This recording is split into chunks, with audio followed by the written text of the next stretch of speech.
Is there a second to the motion? I can second that. Second by Commissioner Goff. Madam Clerk, roll call. Okay, hold on one second. Let me, I called Mayor Pro Tem and he's gonna call in since he can't get on. So I just want to let you know, he'll be on in a few minutes. If he's not on now, he's just gonna call in. We just won't be able to see him. But we're scared to reset the meeting in fear of losing everyone. So, just want to let you know that that's going on and make sure I understand what just happened because I was preoccupied.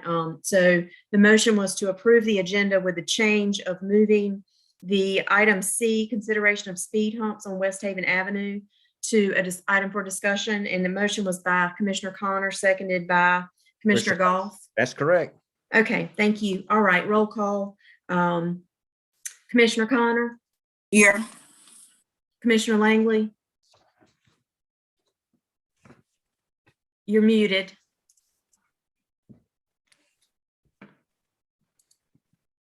Yes. Thank you. Mayor Pro Tem Mewburn, are you on yet? I am. Good, okay. Can you hear This me? is, yes, sir. This is just to Okay. approve the agenda. If you'll just say yes. Okay. Yes, Okay, Commissioner Goff Yes.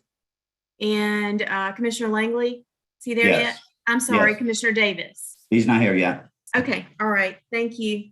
Sorry. Okie dokie. I guess we need to wait for Commissioner Davis. I think that'd be the right thing to do. So we can just give it like a 5 minutes. I'm sure he'll be down there with Commissioner Langley. Then we'll go back to agenda. Okay, so you just want to recess for a few minutes until he arrives? Oh, we'll be fine. I mean, we can look at each other. Okay. Anybody want to tell any Valentine stories? We can do that. I tell you what, Madam Clerk, tell us your favorite Valentine night out with your loved one. Hmm. I actually prefer a night in for Valentine's. I would prefer my husband cook for me and we stay home and eat at home and him clean up all the dishes. So when I first got married, I worked at a Hollywood drugstore and we had like artificial He needs to be freaking flowers approved. I don't know. for Valentine. There, they can see it from there. You want to sit there? For artificial flowers for Valentine. So I was probably been married 2 years. And so I bought my wife those flowers in and said she was tickled death. They're artificial, Valentine, red and everything. So next year when Valentine came, I dusted them off and represent them. And that was not a good Valentine. So I wouldn't recommend that. Yes, Commissioner Davis is here. Okay, good. We'll move on. Okay, we're at public comments. Does anyone who want to make comments to the board may do so now. Just introduce yourself and tell who you are. Okay, Gwen did have comments. It looks like she stepped away for a second. There she is. You're muted. Sorry, I couldn't get my printer to work. I was trying to print out the agenda. Happy Valentine's Day, everybody. I think that my comment that I had, it can be direct. Can you hear me? Yes. It can be directed directly to Stephen. I had a concern though about the store that's on 3rd Street, 102. And the aesthetics, how it looks, the parking lot, there used to be a fence around it. And I know that that's a zone commercial, I believe. And Stephen, help me out here if I'm wrong. But it's the eyesore to the community. So I'm thinking and asking, is there anything that the town can do to help the aesthetics of that store being over there? And the second question I had was about the public hearing tonight, about the apartment complex coming up. Will there be a public hearing tonight about that? Yes, there will be. Okay, so at that time I can speak about that. Is that correct? Yes, ma'am. Okay, that's all I have. Okay. And the Thank you. the business you talk to is at on 3rd Street and East Street corner. Right, that's Okay. correct. Mr. Manager, you and Steve look into it, see if they're in compliance with the ordinance. I would appreciate it. and get Appreciate back, that, Mayor. get back with Gwen and myself. Yes, sir. Yes, sir. Okay. Roger that.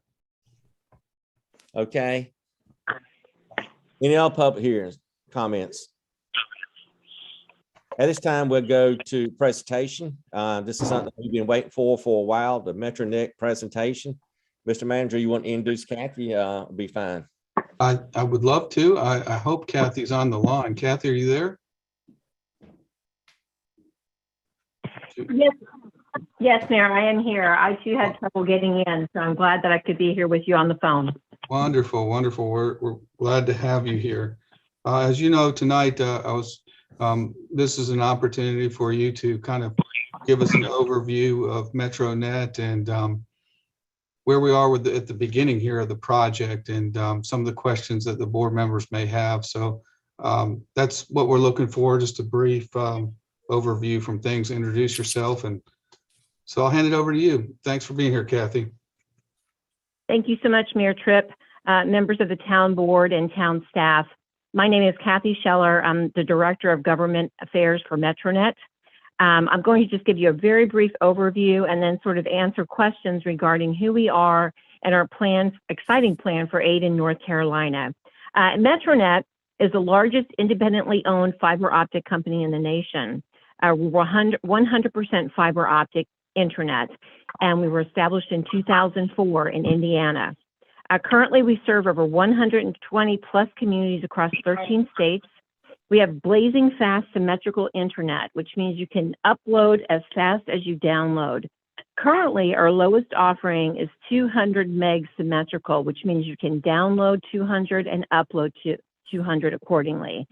We've had really great success. As you know, we're currently building quite rapidly in neighboring Greenville. But the number one thing that we're very interested in is our passion for customer service. We have over 285,000 customer base, and we continue to grow at a very rapid pace. As you know, what we've learned through COVID is the importance of broadband speeds. So with this type of world-class infrastructure, Ayden residents and businesses alike are going to be able to tap into something that less than 40% of communities across the nation have. MetroNet, and I know that I've talked to Mayor and Matt very early on in the process, we had to go through a whole business model because this is a total investment on our part into Ayden, North Carolina. I know that what we're doing is we're looking and working with town staff on talking about permitting and ordinances that will allow us to bring this world-class infrastructure in. I know that what we're looking to do is come in, hopefully, best case scenario, within the next 3 months, but that has to do with, I know that staff has met with our construction leads and also people that are involved there locally regarding this infrastructure, but we're very excited to come in. A few things that I always like to talk about, because I work across MetroNet's entire footprint of 13 states, is I like to let residents and businesses know about the impact of fiber optics. I didn't know this, but I did research on this, that there's an increase in home value by 3.1% immediately if a home can connect to a gig of fiber. And we are going to be bringing that to the residents of Ayden. And as you know, as town leadership, the importance is competition is coming in. What you want to do is offer your constituents choice. So we are very, very excited to be coming in because we believe that we are going to be a great town citizen of Ayden coming in with our fiber optic infrastructure. One of the things that I wanted to talk about tonight, though, very, very briefly, is I mentioned that hopefully we can really get started if all the ordinances and permitting, which we've been pre-discussing with staff, and I've heard too, Matt, I will say this, our leadership truly appreciates the way in which Ayden is working with us as a new business coming into the town. So thank you for that. But what will happen is once we are set up to come in and begin having trucks roll in and start our construction, we want to make sure that your residents understand who we are and what is going on in the public right-of-way and easements. So what we will do is we have a very extensive construction communication process, very important. So we will go ahead when we are coming into town, when we get that close, and we are very close, we will show a map to the residents. They can touch base on our construction communication website. They will be able to see Ayden, North Carolina on that website. They will be able to click on Ayden and a map will pop up showing where we're having construction, future construction, and our strategy for deploying fiber optics in the town. They will also, before we go into any given neighborhood, receive 30 days prior a letter that explains what we're doing, who we are, and what we're doing in the public right-of-way. All of these correspondences are sending residents to an 800 number, which is locally manned, whereby they can ask questions about MetroNet and understand the nature of a deployment. I must add that on that construction website, which I will send the link over, and Mayor, if I may, I will be sending out a presentation that I was going to show and share via Zoom to everybody on the board once I'm finished with this in the morning, so you can see this. But anyway, what they can do is when they go to that website, they can see videos of what it looks like to bring fiber optics into a community. There's many, many things that they can understand. This is an education part. It's not us saying, please buy MetroNet. What we're trying to do is educate residents on what this takes to bring fiber optics in. This is brand new infrastructure that we are going to invest in Ayden, as well as take care of. So they'll get 30 days out, they'll get a letter. 2 weeks before they come, they will get a postcard in the mail that says, get ready, we're coming in, here's who we are, again, directing them to that 800 number or to the website. And then right before, they're going to get what we call yard darts in their yards. And that they're very similar to what it looks like when you get your lawn taken care of by a lawn care company. And that yard dart is there, and that will tell them that we're coming in as well. So it's a very, very detailed, strategized communication process. What I have learned in working not only in Greenville nearby, but in also all the communities that we work with across our footprint, it is very important that this mechanism gets in place, this construction communication. Because what happens is we are going to be able to track every Ayden resident that reaches out to us. Every Ayden resident that reaches out to MetroNet while we're deploying our fiber, we're going to be able to track. So some people will call or reach out to us and say, who are you? Tell me about what you're talking, your services. Someone might call and say restoration. I want you to restore this a little bit better, so on and so forth. What's really impactful for all the cities that I work with is this. Every single month, we will be able to turn over to staff a report of why residents reached out to MetroNet in Ayden. What staff will be able to do is report back to the town board so you will know exactly why your residents are reaching out to us. A lot of times it's just inquiry like what's going on. Some people might say, we have a dog fence. I don't want you to hit the dog fence. We'll bring out flags to mark that. But you will know exactly, we're very transparent, why residents are reaching out to MetroNet. And what's really great about that is it's a form of measurement. So you will be able to see, so when we have our project director come into Ayden, and I believe Matt and staff has met him, what he will do is our goal is that every single time a resident reaches out to our organization during construction, that project director needs to reach out to that person, back to them, to let them know we've heard them within 24 hours. 24 business hours. And this is something that we take very seriously. And across 13 states, we hold a 98% record of making sure that people are heard during this deployment. We take it very seriously. In addition, when you hear the monthly reporting that is triggered by this construction communication, you will be able to know how much fiber optics has been deployed in Ayden in that month. So you'll be able to know how much underground, how much overhead. It's very transparent, but it's a way and a form of measurement to make sure that you understand the importance of what we're trying to do here and the importance to us of transparent communication. That's just something that's been, I just bring that up because that has been something that has been very, very widely and well received across the board. The other thing that we're really big about is restoration. We restore as we go. So typically, it takes 24 to 48 hours for us to restore. So we will not go into a particular area and go in there and not restore it. We restore as we go. And again, the construction communication website is a great tool.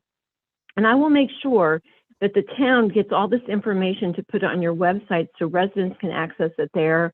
But they will always be directed to this so they can understand what this deployment is. Again, that construction communication website will also let residents see where we're working. And that's something that's really important. They can type in their address to see when we're coming to their neighborhood.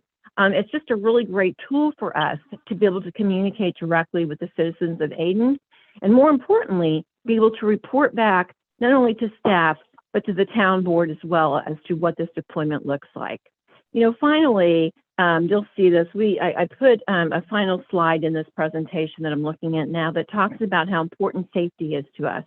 You know, we come in, we do this work, but safety is of utmost importance, which is why when we work with a particular town to come in and do this kind of multi-million-dollar investment, we want to make sure that we're working very closely with the town to ensure that safety is of the utmost importance. So I'm just here tonight to briefly say to you, we are looking very forward to coming into Ayden. I appreciate that Matt and Mayor Tripp reached out to me a long time ago and kept that active when we first announced that we were coming to Greenville. And we're excited to be able to bring the residents of Ayden choice and their broadband provider. I'm happy to take any questions at this time. My name is Commissioner. Wait, Commissioner. Go ahead. Commissioner Sarah Connor. I have a few questions. Comparing you to the cable providers that we already have, I want to know, do you use private contractors, or are they employee of Metronet to do your customer repairs when they have down, when they service it down? Do you have Metronet employee to do that? Yes. So once a person signs up for Metronet, should they decide to do so, we will have local technicians that will take care of repair. So we have actually a retail store and a headquarters there. We're getting ready to open it up in Greenville. But yes, those will be Metronet employees that can make repairs and do all of those installs. Correct. So there again, there's another economic development tool with that, because I am sure that there's going to be someone from Ayden that might want to work at Metronet and become a technician or do something with our organization. But yes, those will be locally handled for repair. Okay. Do you have views from customers? You know how they have rating where do you have information on views from what your rating is if what is a 5-star, so forth, 3-star, so forth, for both the town and for the customer? Yeah, so what I can do for you, Commissioner, is I will reach out tomorrow and make sure I get this information to Matt, but I will get some review systems, because what we are reviewed across the board with other providers as well as a third party that reviews us. But let me, making a note of that, let me get that information to Matt, and I'm sure he can get that over to you, Commissioner. And last thing, do you have capability of downloading rather than having wires where you can download the app to your TVs rather than having all the cords? Yes. So we are really, we are really, it's really interesting. That is our number one way that people do our video product. Yes, they download it. So yes, we do. We have that type of accessibility. So yes, and again, I think from our perspective, we just know how important this is to be able to come in and make the investment. And this was not, when we come into a community, we want to make sure we can do the number one thing we want to make sure is A, it's viable for us to invest, and B, that we believe we can make an impact. And both of those have come into play in Ayden. So yes, what you said is exactly true. And I'm making a note now to make sure that I'll find some ratings that I'll get over to Matt that he can share with you, Commissioner. Thank you. Any other Yes, questions? Commissioner Newborn here. Go ahead, I'm sorry. Go ahead, Commissioner Newborn. Yes, Commissioner Newborn here. I just have a couple of questions, quick questions rather. Are your repair lines open 24 hours? Yes, so what will happen is, right, go ahead. Excuse me, I will wait for your clarification. Go ahead. Yeah, and the reason I asked is because we've had a lot of complaints with the Suddenlink people, if I may use their name. The truth is the truth, and lot of times you get people online, you can't understand what they're saying. Right. It's just a lot of, brings back about a lot of difficulty. And I was wondering Right. if we were to call in for repairs within 24 hours, could we get you, or could we get you sooner than that? Yes, and so what's really interesting is when you're an independently held organization, we sort of understand the pains of what customers are looking for, and that's sort of been our niche. So when a customer calls in for us, they will get someone regionally. We're not overseas or anywhere like that will answer their question. We have a really great role system of customer service. Our care for customer service is one of the pillars of our organization, and that is something we take very seriously. So yes, we will be able to, depending upon when the call comes in, arrange for a correct amount of time that is, I would say personally, a lot quicker than anybody else can perform. That's one of our niches, and we do a very good job of that. Okay, yes, ma'am. Outside of that, is Metronet going to be less expensive than your competitors, or what we have? In other words, I would like to know if they're going to be less expensive, and if so, I kind of want to know why we should choose you above your competitors. Sure, and we don't come in to a new market to outprice ourselves. So typically, what we offer, which is a direct fiber optic connection, which I don't believe you currently have, which is superior. But B, we come in and we are very, very similar priced, or yet to your point, lower priced because of the advancement in technology. I can send a link over to Matt that he can send to all of you. Although I see all of your email addresses, I might send it, but I'll send it to Matt respectfully that he can send out to you that will show our suite of pricing. One of the things I like about the way we price is you don't have to get the one thing to get the other, to get the discount. We let people, there are no contracts, so we let people choose exactly what they want. If they choose to get something really major, like a gig, which is our highest offering right now, symmetrical, and they decide that's too much, they don't need it, you can just back down to what you need. So we're very cognizant of A, the importance of pricing, and B, delivering on what we say we can give you. So your average turnaround time on repairs is what, 24 to 48 hours, somewhere about? I mean, I'm not a specialist in repairs, but yes, I have not across the board heard people say that Metronet does not come out and repair. But again, I've just made a note of that, Commissioner, and I will try to get an average for you and send that over to Matt as well, along with the customer ratings. Yes, ma'am. You mentioned that when you guys get ready to service an area that we could call in and find out whether you're going to be working in our neighborhood or not. I would much rather, if possible, if you have a neighborhood that's targeted for repair or whatever, just give those customers a call once you're up and running. Would you guys have a problem doing that, you think? No. I mean, my marketing department, of course, we're going to let them know, hey, we're lit up, we're ready to go.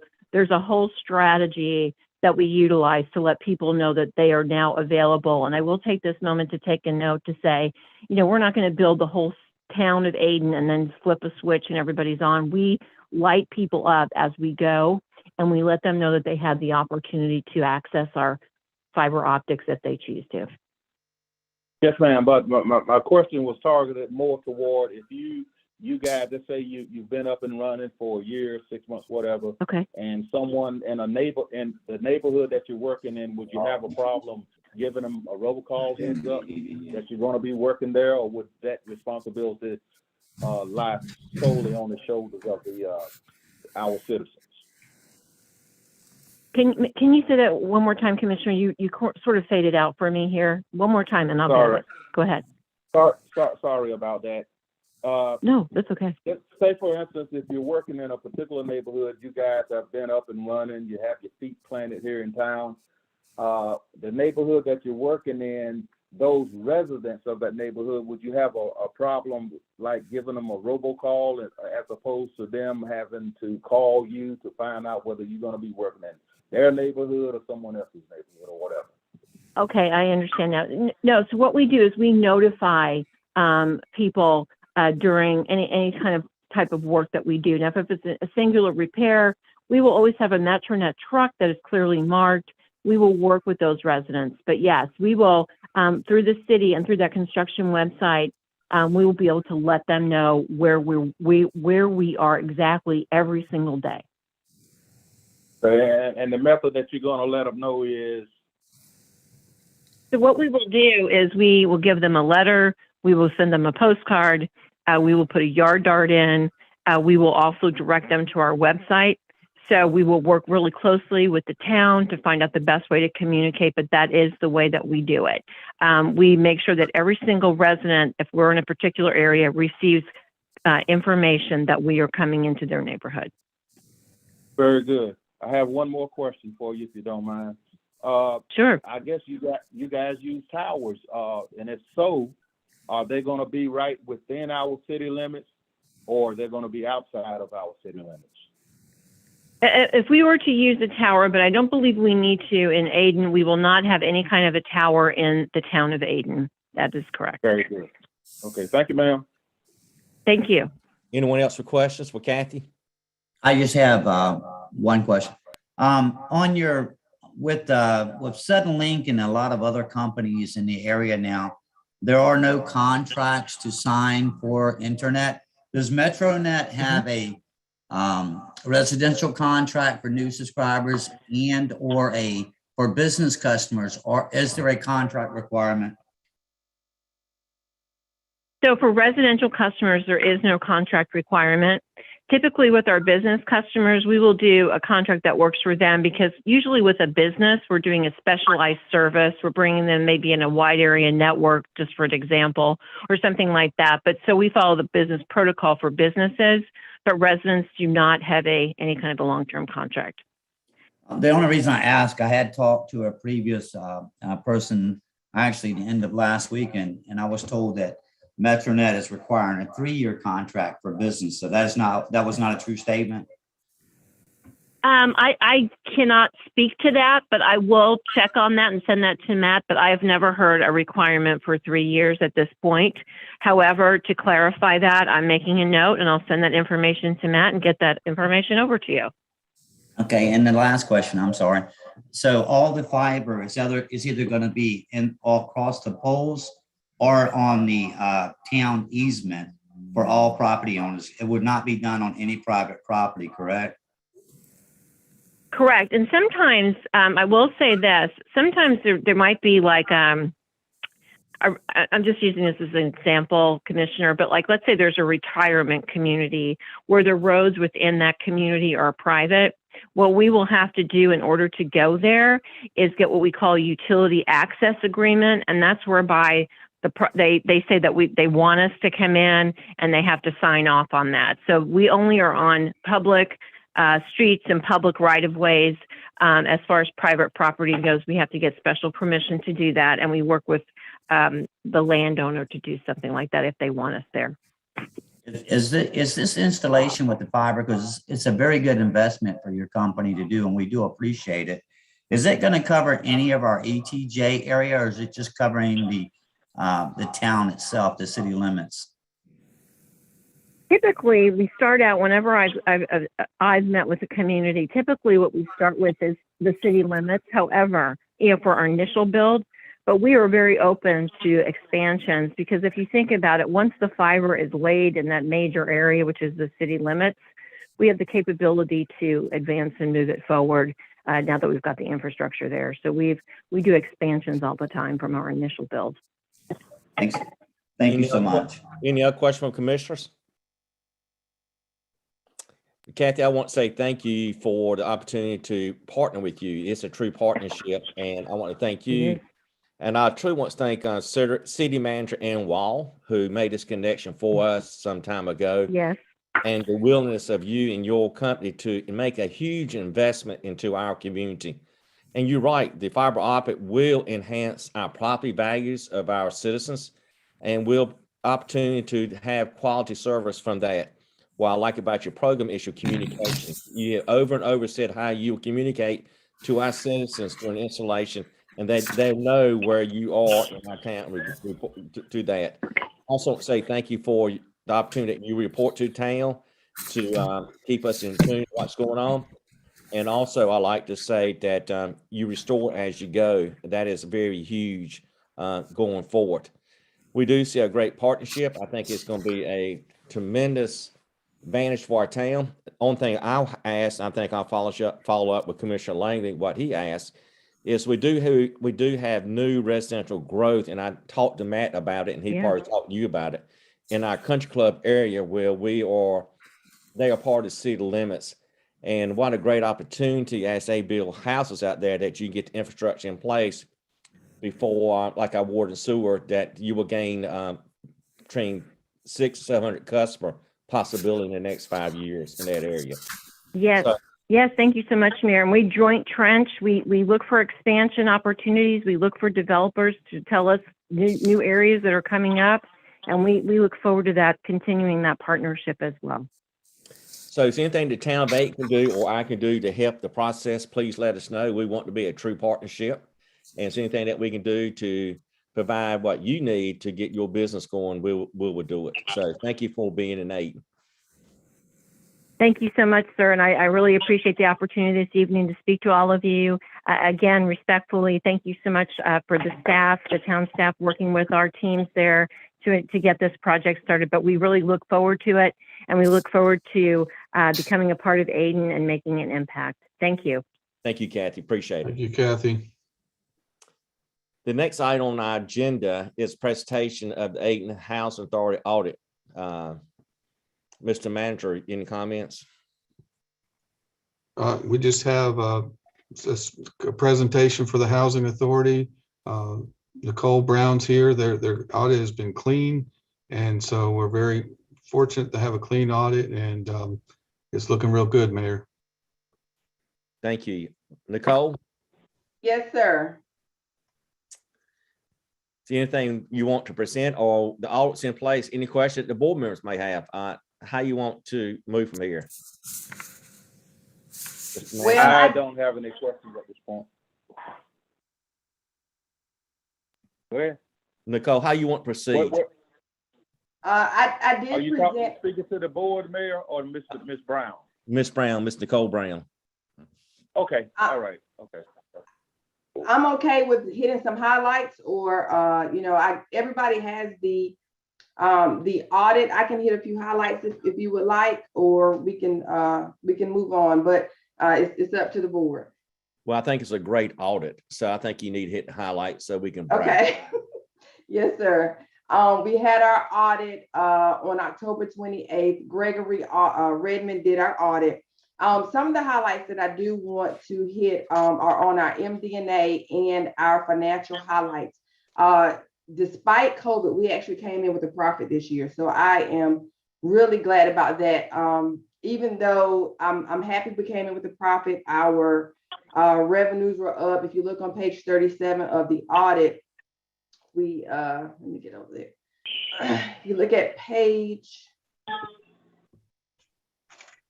37, sorry, I got multiple windows up here. 37 of the audit, we came in with our tenant revenues increased from 2019, so that our operating went down. So we were able to keep a little bit more on hand. The only drawback I see to that, and making money is never a drawback, but I did want to kind of ramp up our community-based projects, our getting some of the renovations done. That kind of was still slow because of the pandemic, however. So we do have an increase of revenues, but I'm hoping that over the next couple months, we can kind of see that come down because we're increasing our capital projects. But we didn't have any findings.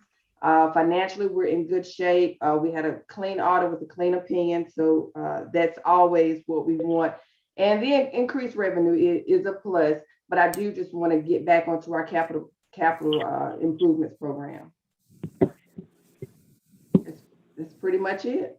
A good audit, good presentation. Any questions to Nicole Brown? I have a comment. Yes, Okay. ma'am. I went through that and I was very impressed with all the numbers. Nicole, you and your staff did an excellent job, and I think we should be very proud of all the work that you all have done. Thank you, ma'am. I appreciate that. And my team, they really, they did an outstanding job. When we got the notification, you know, we have usually a couple weeks to kind of get all our paperwork in line. But what's in, you know, in addition to our financials, we have to have all of our charts in a certain order. They check for things like birth certificates, social security cards, income. I mean, there's a lot of paperwork to housing a family through HUD. There's a lot of paperwork that's involved with it. And my staff hit the building at 6 a.m. Matter of fact, they were here before 6 a.m. on the day of audit. They beat me here. I stopped to picked up biscuits from Bojangles, and they were already here going through charts. So I really just want to give them, you know, the appreciation they're due. They really put in the legwork. They were on the ground, and it showed when we got our report back. We were in good standing. So I really have a great team. Yeah, that's what I was going to say. It really shows all the hard work you've done. Thank you, ma'am. I would say we got a great leader, because a great leader would know where the work comes from the team, and a great leader gives appreciation to their team like you just did. So thank you for that. That shows a sign of a great leader. So thank you for doing that, Nicole. Thank you, sir. Any other question for Nicole? Okay. Thank you a lot, Nicole. Great job. Thank you. Good job, Nicole. Thank you. The next item is a public hearing. It's a Sony map amendment. What's the name? Magellan Court Partners LLC. Steve Smith. Yeah, I'm gonna try and share my screen. Hopefully you guys can see this. Let me know if you can. We see it. Okay. Yeah, you do have tonight before you a zoning map amendment submitted by Magellan Court Partners. The applicant's requesting a zoning map change from neighborhood mixed use to multifamily. This is for approximately 5.9 acres located on the south side of Snow Hill Street at the intersection of Magellan Court. This request is for a portion of parcel 73237. You should have maps in your packet, and I'll show those on the screen in just a minute. The property is surrounded by MF zoning to the south and east, R8 zoning to the west, and R10 zoning to the north. This property is located within the city limits. Town of Ayden water, sewer, and electric are all available at this site. Here's just a broad overview of the property. It's highlighted in red. As you can see, the duplexes on Magellan Court and also Springdale Apartments to the rear. Just a little background on the zoning districts. The current neighborhood mixed use district is intended to provide pedestrian scaled higher density residential housing opportunities with limited commercial activities included. Typically developments include or encourage pedestrian activity through construction of mixed use buildings. Typically you would see buildings with commercial activities on the bottom and then residential in the upper floors. The requested zoning district multifamily, again, the purpose of that district is to do just that, is to allow primarily single family and multifamily residences at a medium density in areas that have all the town services. Just a copy of the zoning map. As I mentioned before, you can see the MF zoning to the south and the west, the R8 to the east, and R10 to the north across the street. The current land use map designation is actually commercial mixed use, and the function of that is typically to center on major streets and thoroughfares, and incorporates commercial, retail, and office light and institutional uses. And it does say that residential, single family, and multi-development of medium to high densities may be vertically or horizontally integrated within the commercial uses. And again, typically you'll see commercial activity on the first floor and then residential uses on any upper floors. Just a picture of the land use map there, showing most of the property to the east is mixed residential. To the north would be in-town neighborhoods, and then to the west would be commercial mixed use. Prior to the adoption of our updated zoning ordinance and zoning map, this property was zoned office and institutional. Some of you may remember that that was one of the categories we had in our previous ordinance. And actually a site plan for Springdale Office Park had been approved for this site back in the early 2000s. It never started, and thus that site plan became null and void. Additionally, there was another site plan approved at one time for townhouse development on that site, which again never started and also became null and void. Those property, as part of the public hearing process, we did notify all the abutting property owners by mail, as well as running the newspaper ads. It was posted on our website, and we also posted our sign on the site with our contact information. But staff does recommend approval of this rezoning from neighborhood mixed use to multifamily. I will say that it is not quite consistent with our land use plan, but I feel it's reasonable and in the public interest. Biggest issue there is that this change in zoning would actually decrease the densities for that property, and also limit the types of multifamily structures that may or may not occur on that property. Currently, in the neighborhood mixed use, you could have high density developments on that piece with buildings as high as 4 stories and no limit to densities. Whereas the multifamily, that brings it back down to only allowing uses such as single family homes, townhomes, duplexes, or your garden style apartments, which are capped at 2 stories. At their January 18th meeting, the planning board did vote unanimously to accept this change. And again, staff does recommend approval. After your public hearing tonight, we're seeking a motion to approve or deny the zoning map ordinance. And as you'll recall, as part of the motion, either way, you've got to provide a consistency statement, and those will be provided for you, and they're also in your packet. With that, I'd be glad to answer any questions you might have. I do know that representative of the developers are on, so I'm sure they're willing, they're looking forward to speaking to you as well. But if you've got any questions of me, I'd be glad to answer them at this time. Okay, thank you. Any question from the board? I have a question. This is Commissioner Connor. Yes, What's ma'am. the price range of the development of the houses? What are the price range of houses? We don't know what their development plans are at this time. This is simply to change the zoning request the zoning to multifamily. We wouldn't know what they're proposing to do until such time as they submit a development plan. So this is just to change the zoning to multifamily. Okay, thank you. Yes, ma'am. Any questions to the planner? Since there are, I have a comment, if I may, please. we'll get to you in public comment. Okay. So we'll open up public comments right now, and so anybody wants to speak, just tell you who your name is, your address before we put in our record. So go ahead, Gwen. Certainly. My name is Gwendolyn Turnage. I live at 81 2nd Street.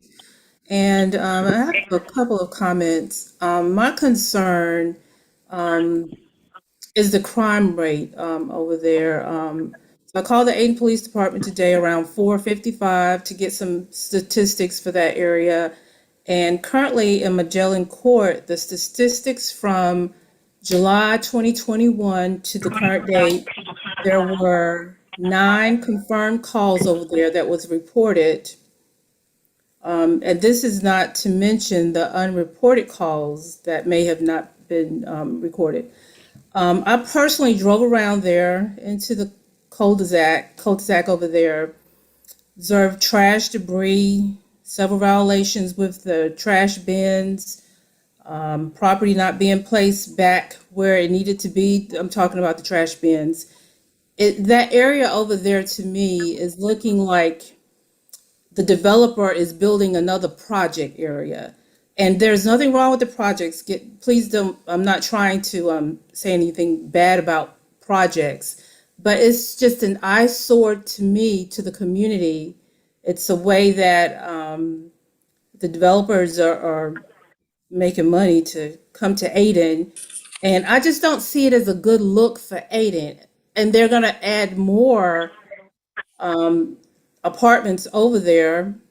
And my concern is that Aden currently is short-staffed with police officers.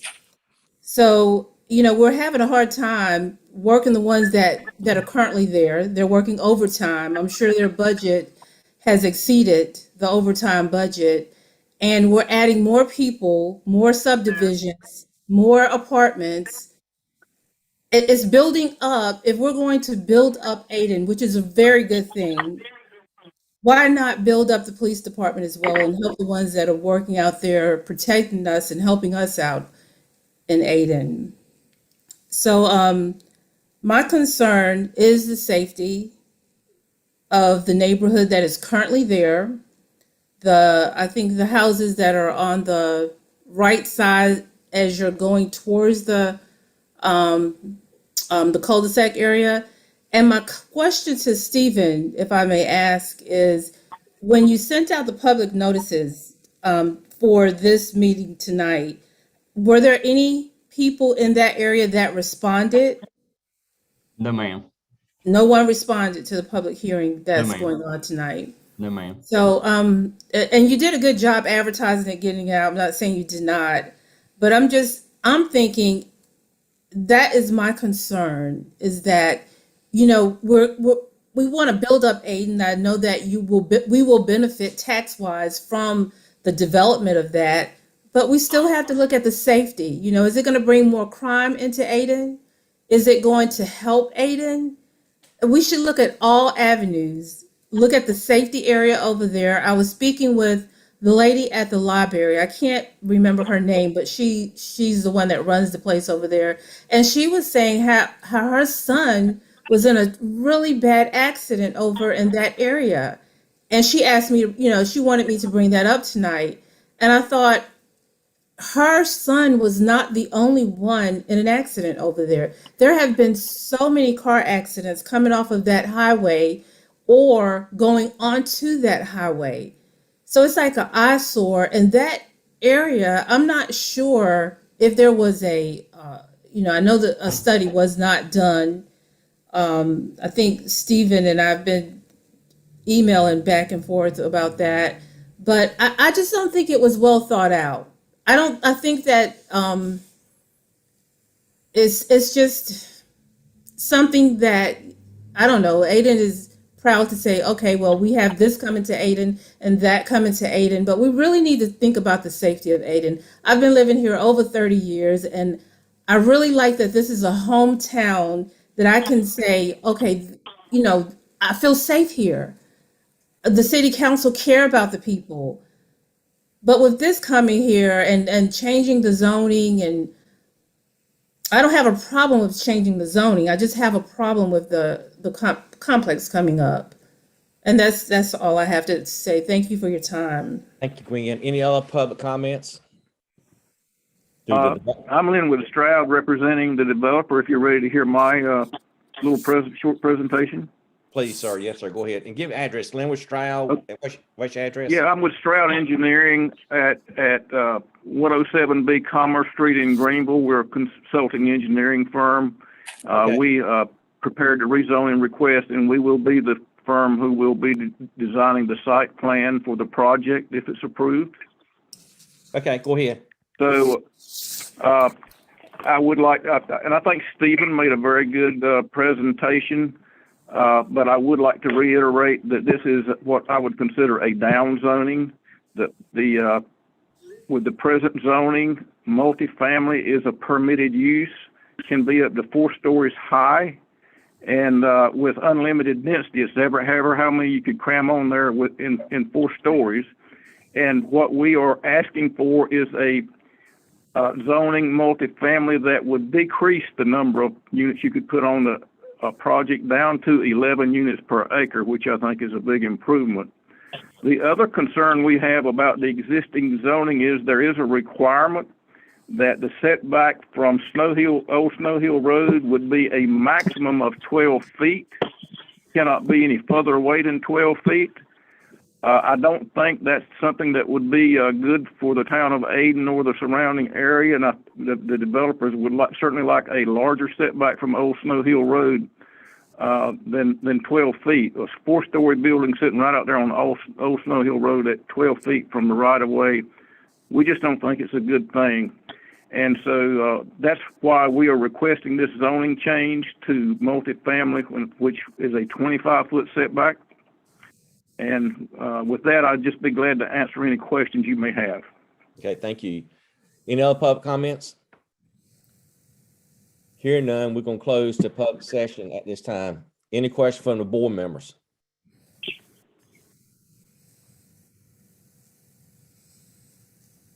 Any question from the board members?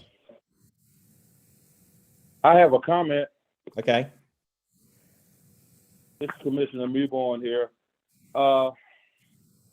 I've been listening to all that was said. My thing is, and I had a brief conversation with our town manager regarding this. I call it controlled growth.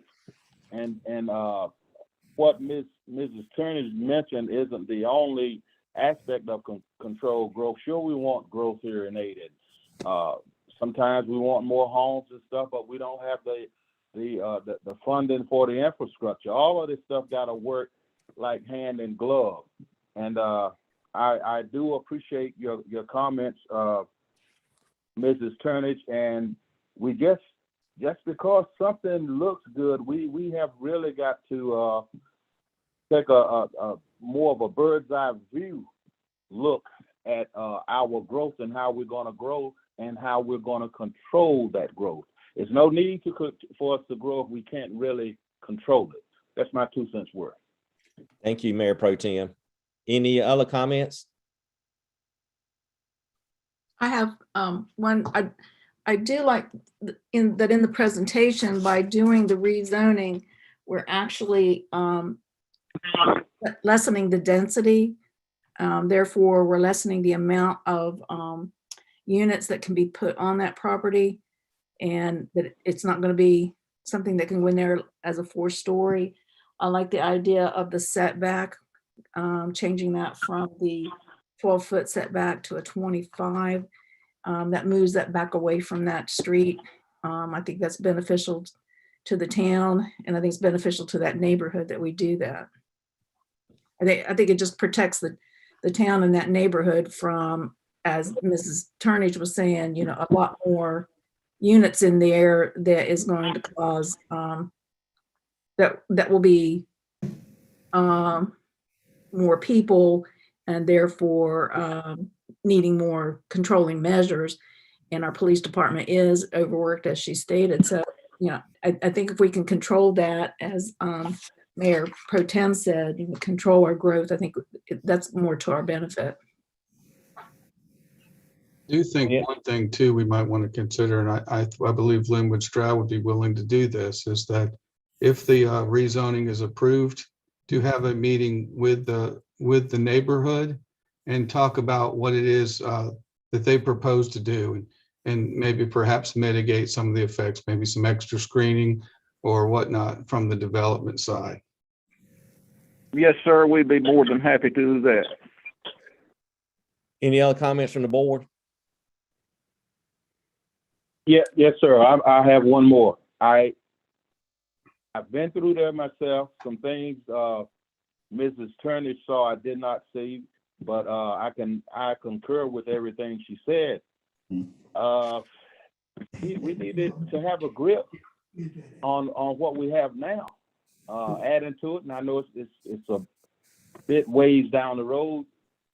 We can't control what we have now. Because it's going to cost us money for more police. Everything's costs money, and we don't have a lot of money here, and I want everybody to remember that. And we have to be able to control our growth. I'm done. Thank you.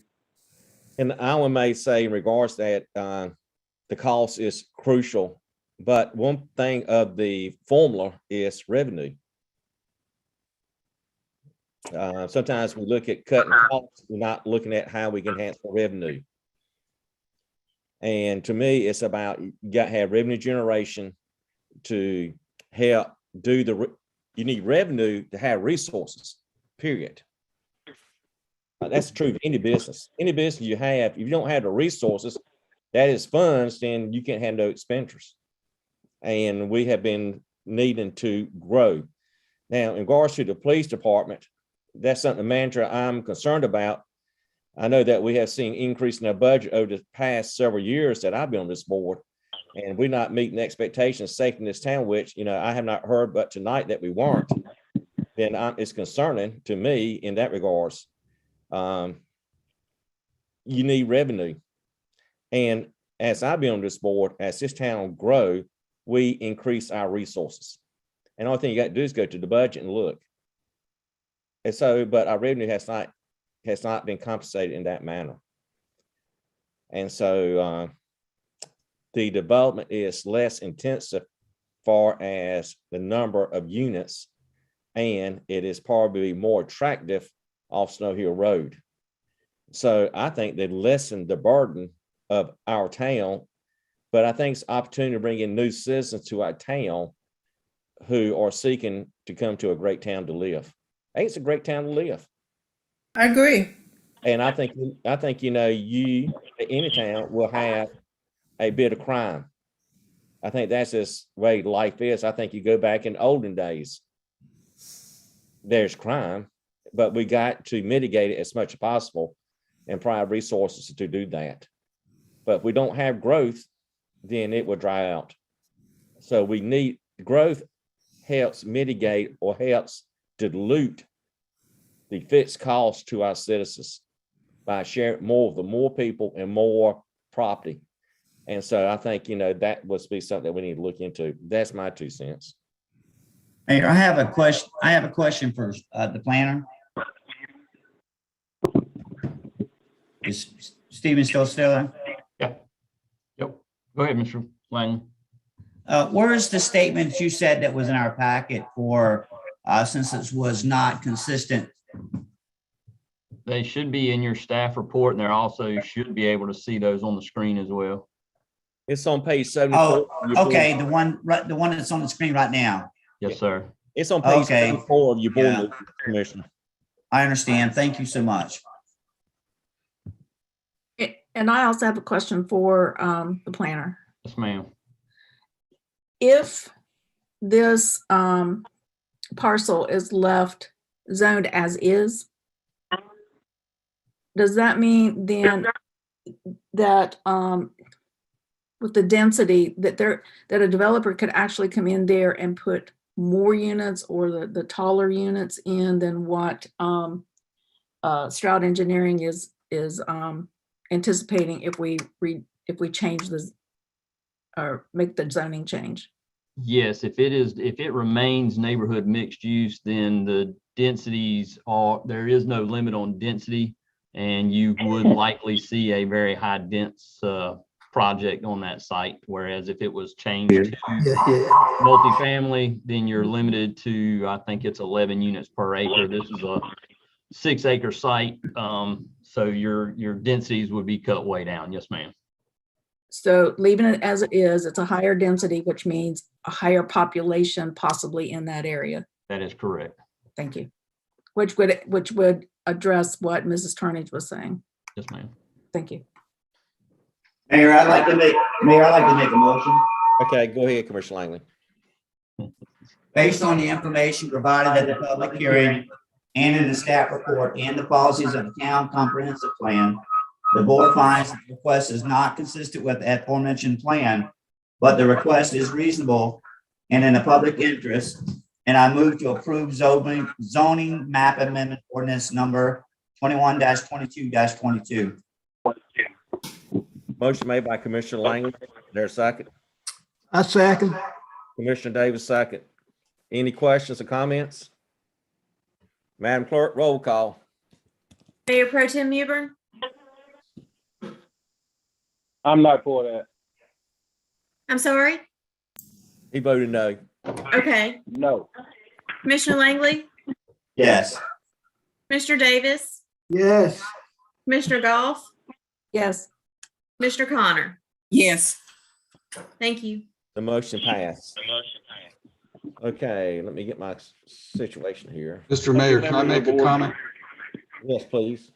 I will say, I didn't want to say this before. I've known Linwood Stroud for 7 years, and he's worked with the town of Wallace, and he's a very competent engineer.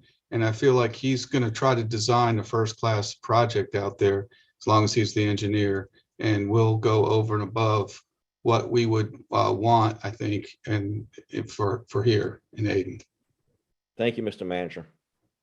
The next section is consent agenda. It's the minutes from the January 10th, 2022, and approve the closed minutes also. What's the pleasure? Motion. Motion by Commissioner Goff, Second. second by Commissioner Connor. Is that correct? Yes. All right, any questions? Madam Clerk, roll call. Mayor Pro Tem Mewburn, Yes. Commissioner Langley, Yes. Commissioner Goff, Yes. Commissioner Davis, Yes. Commissioner Connor. Yes. Thank you. The next is action items. Award of construction for town 2019 CDBG infrastructure program with David Associates. And yeah, good evening. Everybody hear me okay? Hear you fine. Yes. Okay, very good. What we've got is for a consideration for award of our 2019 Community Development Block Grant Infrastructure Project. This was a $1 million grant award to the town to replace existing aged sanitary sewer collection lines on Picture going right. Aurora and Jackson Streets. And after going through the process, we were on January 18th. We had 6 bidders that submitted. Our low bidder was Tripp Brothers from Ayden, who submitted a low bid of $694,516. Do point out that those bids ranged from that low bid of $694,516 on up to $1,064,000. So very wide variance in submittals. Even with the Tripp Brothers submittal, our costs exceeded our available funds. And so what we did was entered into negotiations with Tripp Brothers to provide a package through negotiation that accomplishes all proposed sanitary or sewer replacement activities, but reduces the cost to bring it into balance with the budget. Basically, what we did was the original scope included an activity of cutting the asphalt, breaking it up, patching it, and then going back and resurfacing it. Due to the depth of the sewer lines that are out there and the condition of those existing streets, what we negotiated was we're basically going to tear out the existing streets and rebuild them, so they'll be all brand new, fully paved, no problems. And in doing that, we're able to negotiate a cost and an award for your consideration that has a balanced budget.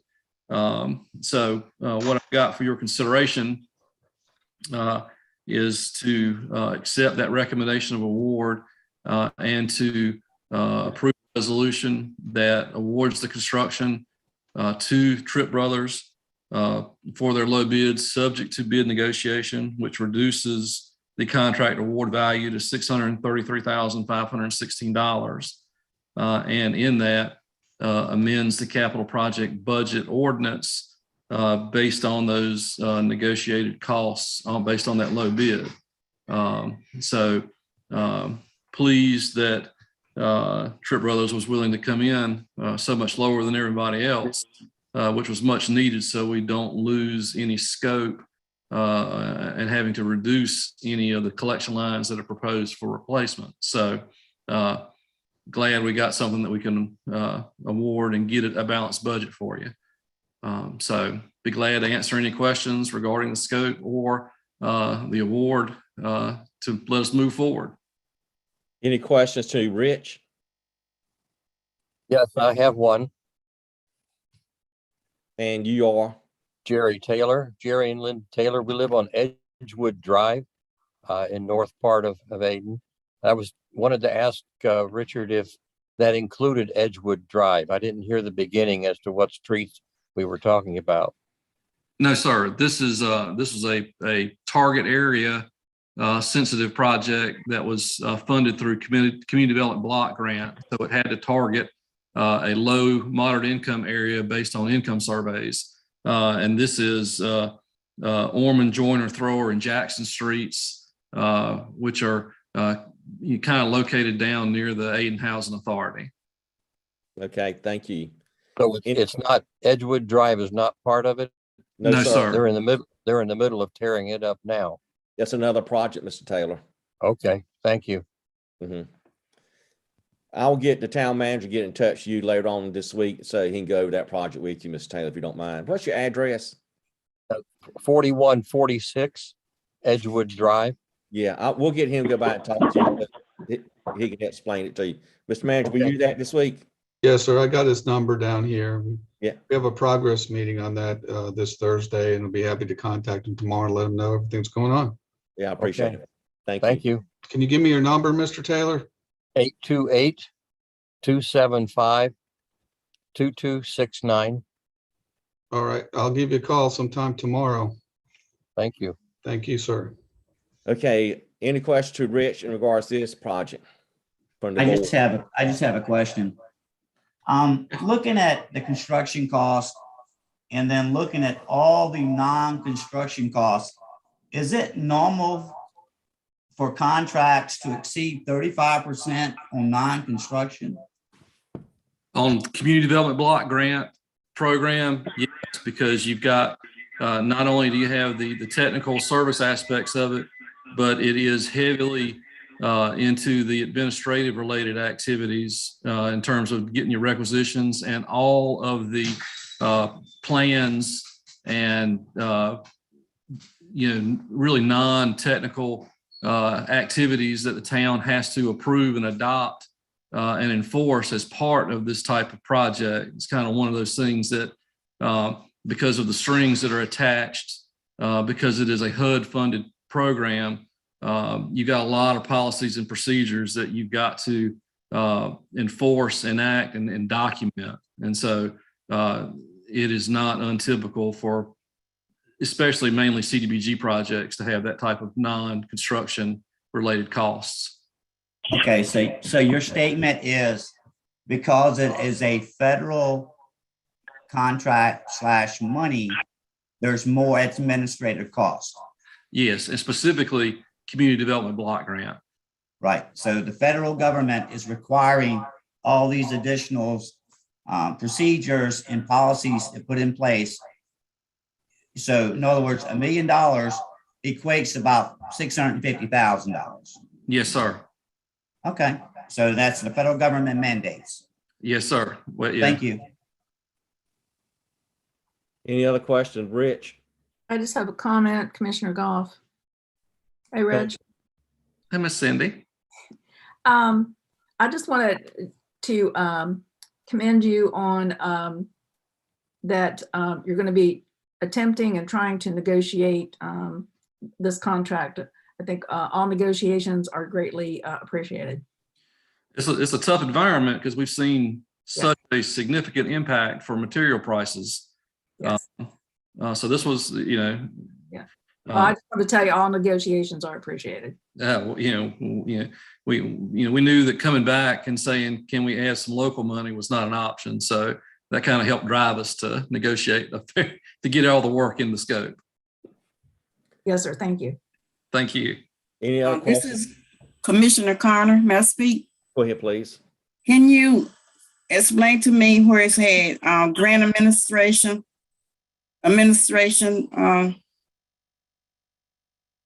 what that consists of? Yes, ma'am. And again, since this is a community development block grant, one of the components of the program is that, the town hires a grant administrator to not only prepare, but present all of the HUD-related policies and procedures that you must adopt, and then you must document the actions that you take to implement those HUD policies. And that same administrator is also responsible for requisitioning all the funds related to this project, making sure that all invoices are compliant with the HUD and your grant agreement program, and really making sure that that you are compliant with that grant agreement and the HUD guidelines, because if you are not compliant, you are at risk to having to repay money, if you do not follow the letter of the law. So that grant administrator's responsibilities are to look after the town to make sure that you are compliant. This is very similar to your community development block grant neighborhood revitalization program that you have ongoing. It's not something untypical.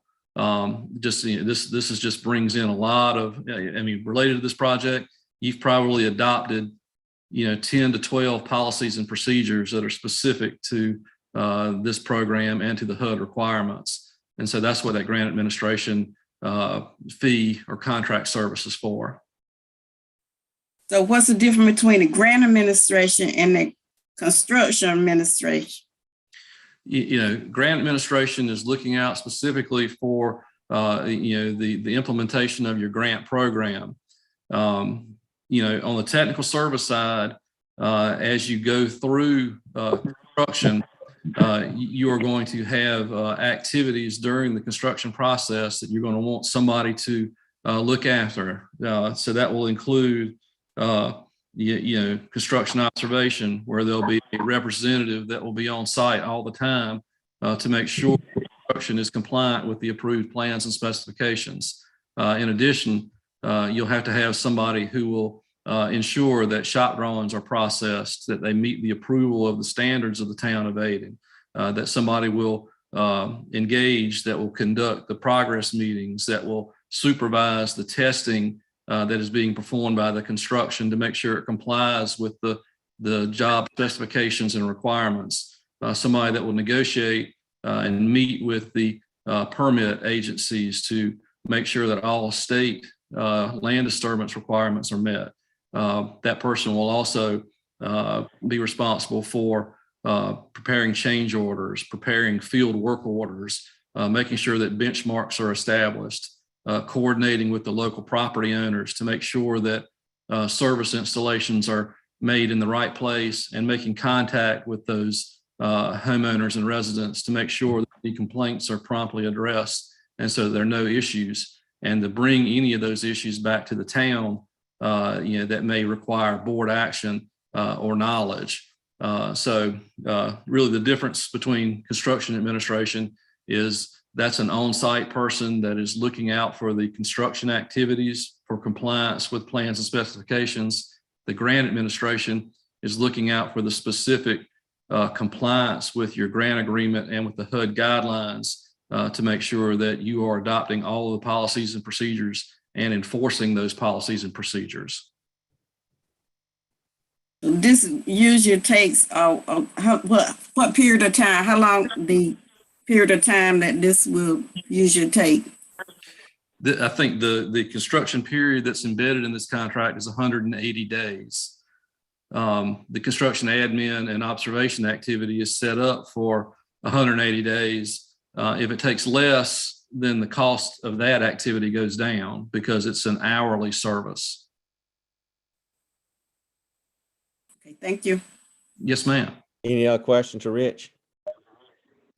So Rich, when I look at this, a great question, Commissioner Conner and Commissioner Langley. When I look at this, the administrator, who is the administrator? Who's getting the $72,000? $200,000 of this money plus another $96,000. That's contingency. You got 25 for labor compliance monitoring. You got planning engineer 67,000, construction administrator observation 131. Who are we paying to do this? And again, you've solicited services for the construction admin and observation activity. You went through the procurement process of that and selected McDavid Associates, which is, I guess that's kind of me on the construction side. For the grant administration activity, you went through a separate procurement process for grant administration, and you also selected McDavid Associates, which is Mike Barnett. who is, managing your housing program. Yeah, I just want to know, so we negotiated those fees? Yes, sir. Yeah, we didn't think they're good. Oh, you did pretty good. Well, as a person who's a layman like me, who's not in construction, 35% of $1 million or more is a good fee for 180 days of work. That's how I look at it. So Certainly. and then you look at, then the question is, say we put down these lines and we anticipate that we'll see improvement in our flow for sewage. Yes. What percentage of those lines will help reduce that flow? I'm sorry. What reduction will we see in flow in that area? That's going to be a toughie to really predict. I mean, this one's about, a little over 1,000 feet of sewer. And, so it's one of those things, you really don't know until you really dig it up. We might have some services that are broken and have just been, just draining, half of town. You might go through there and it just be, minor leaks and cracks. So we'll have a better handle on that once we dig it up and really replace it. We know from prior videoing that this is old vitrified clay pipe. It's cracked and broken. We'll know more once we start digging. But I would suspect, based on what we've achieved when we replaced the lines in the housing authority, that it will make a difference, especially that what we'll see in terms of the downstream sewer flows. So we have not put a camera in there. We put a camera in when we initially were evaluating it as a potential for collection system replacement. We knew it had 40-year-old sewer lines. We just weren't aware of how, if we had any documentation. When we videoed it, we found that we had some cracks. We had some evidence where there was inflow infiltration. You can certainly see it driving through there because the streets are settling over top of the sewer lines. So you can visibly see that the problems exist in these areas. And in one-on-one contact with the homeowners out there, they all indicated that following heavy rain events that their plumbing would back up periodically. So we had a lot of complaints that kind of led us to believe this is a good candidate for applying for these grant monies. And one last question, Rich, who in the which department in our state government is in charge of this CDB grant? This is going to be the Division of Water Infrastructure. Okay. All right. I have no more questions. Any questions left? Anybody? Mr. Mayor, go ahead, Commissioner Goff. I just, based on what Mayor Tripp and Mr. Moore were discussing, Rich, do we have a way of being able to determine like how the situation is now? And then once it's fixed and completed, how much better that flow is going to be in a reduction in cost in, how the sewer and water flows based on what it is now? Yeah, I mean, what we could, really the only way we could do that is that we could get a flow monitor and put it in that downstream manhole and do a comparison of the flows that we have now versus afterwards. That would be one way to do it. That's what I'll recommend. Okay, we can do that. I just think it would be beneficial to the board and to the community to know that the work that you and Tripp Brothers and what we as the board are doing, that we can show how it is improving the town. And we can't do that if we don't have the numbers or a comparison. Yeah, understand. Okay. Mayor, I have a question for Rich because he brought this up just now. If we had the means, when we replace sewer, if we had the means to check the flow after a major project, why haven't we done it? Yes, it's very, the only way we've been able to do it at this point, a lot of the stuff that we've done in the past has been spread out. It's not been in it's like a defined target area. And so our only comparative flows are doing the downstream pump station flows before and after, which we've kind of continually monitored through CMSD. The difficulty with those other projects is that, you just don't isolate the flow. You've got a lot of connecting sewer lines that are all going into the same trunk lines. So, it would take, many flow meters at a lot of cost to not really, probably get accurate data. This particular project, we've only got a manhole on it. So, I mean, we could easily evaluate the flow on this target area. The reason I'm asking that question is this question has came up many, many times in the past in reference to our in reference to our problem with infiltration. We've got sewer and stormwater both being hit going to CMSD, and this is something that's been brought up. And we've spent millions of dollars on the infrastructure trying to get our problem fixed, and we're not seeing any results at all through CMSD. So what you're saying is this is the only project that we've ever had that will be able to put a flow meter or a type of meter up once the construction is done to see if we have any improvement. Is that what you're saying? Yeah, all the other ones we have been able to, look at downstream pump stations to evaluate the flows. And, we have seen, drops in the flows. That certainly varies with the rainfall events. And I have to say that one of the biggest, compliments to what you have done is that for years we heard that the other participating units in CMSD, Grifton and Winterville, didn't have any problems with their collection systems and inflow infiltration. And once Ayden started investing and reducing flows, all of a sudden you saw Grifton and Winterville investing in a lot of sanitary sewer replacement. So as you are reducing flows, they're reducing flows as well, which in the grand scheme is good because it's protecting that downstream plant and that capacity that's there. But it's just kind of like an arms race. Everybody's trying to do the same thing at this point. And you just got a little bit bigger collection system. And so we just got to be a little bit more aggressive now that the other communities are on board with reducing their flows. But you understand, you're saying that we've improved, but based on the numbers, unless there's some new numbers I haven't seen any improvement based on the amount of money that we've spent on the infrastructure to separate our stormwater from our sewer. It seems to me the numbers haven't really changed based on the amount of infrastructure improvement we've done. And I'll be glad new numbers. Yeah, I'll be glad to show you the 5-year flows and show you how it has changed. Well, thank you. I appreciate that information. Yeah, I'll have that data to you. Thank you. Any other question, Rich? Mr. Mayor, I have a comment, if I may. Sure. We have seen some moderate improvements in terms of percentages. We were ahead of Winterville and by about 2 percentage points as of the last year, and then now we're basically even with them. So we have made some improvements.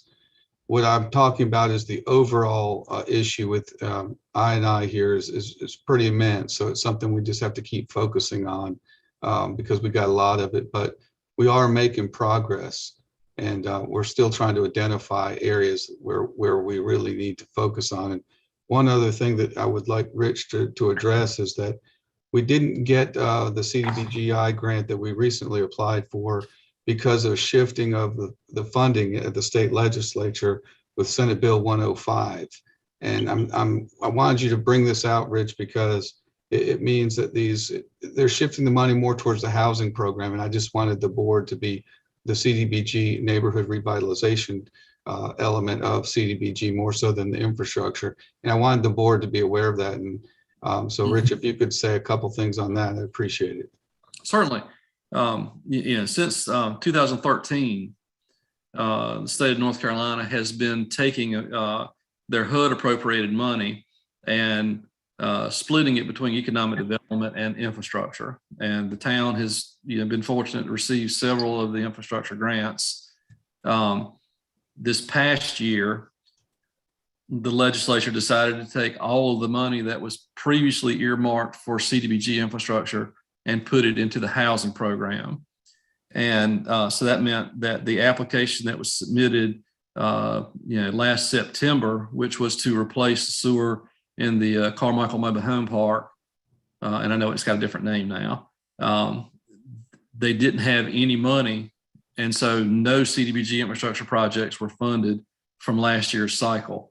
Based on what we understand, that same process is going to occur in the next budget. So there's going to be a 2-year period where the state is going to take all the HUD money and put it all in the housing rather than putting any of that into infrastructure. After that, we think that there's going to be some emphasis to put it back into the infrastructure program. One of the reasons they did that was because of the American Rescue Plan Act that we've all heard of. The state has about $1.7 billion, which is not entirely accurate based on some earmarks, but basically got $763 million of grant funds to distribute to distressed and low-income communities over the next 2 years. So there may be opportunities under that program to look for infrastructure instead of the CDBG program. And so we're going to have to, change, look what we need to do in the next month or two to try to take advantage of those American Rescue Plan Act monies, recognizing that CDBG funds are not going to be available for 2 years for infrastructure. Rich, do you represent LaGrange? No, but we kind of familiar with him. That's John Kraft, that used to be the town of Farmville assistant manager. He's the manager there. Yeah, my understanding is the legislator earmarked right much sewer money in the budget this year. Yes, for an economic development reason, though. Yeah, I mean a lot. A lot of communities in this state got money. Yeah, or you got direct appropriation, and all of it geared to, they had little economic development projects. Yeah, and I tell you, that would have been something we should have gotten for the Highway 102. Because that's economic development situation per se, but just want to know. Okay, we have talked this horse enough. We got to be moving. We're going to be here all night. Any other questions? What's the pleasure of the board? I make a motion to approve. Thank you, Mayor Pro Tem. Second. Yes, sir. Second by Commissioner Langley. Any discussion? Vote on the motion. Madam Clerk, roll call. Mayor Pro Tem Mewburn, Yes. Commissioner Langley, Yes. Commissioner Davis, Yes. Commissioner Goff, Yes. Commissioner Connor. Yes. Thank you. Rich. Appreciate We it. appreciate it. You're welcome. Thank you. The next is consideration of RFP process and budget amendments for the purchase of the 2023 fire pumper truck. Joanne.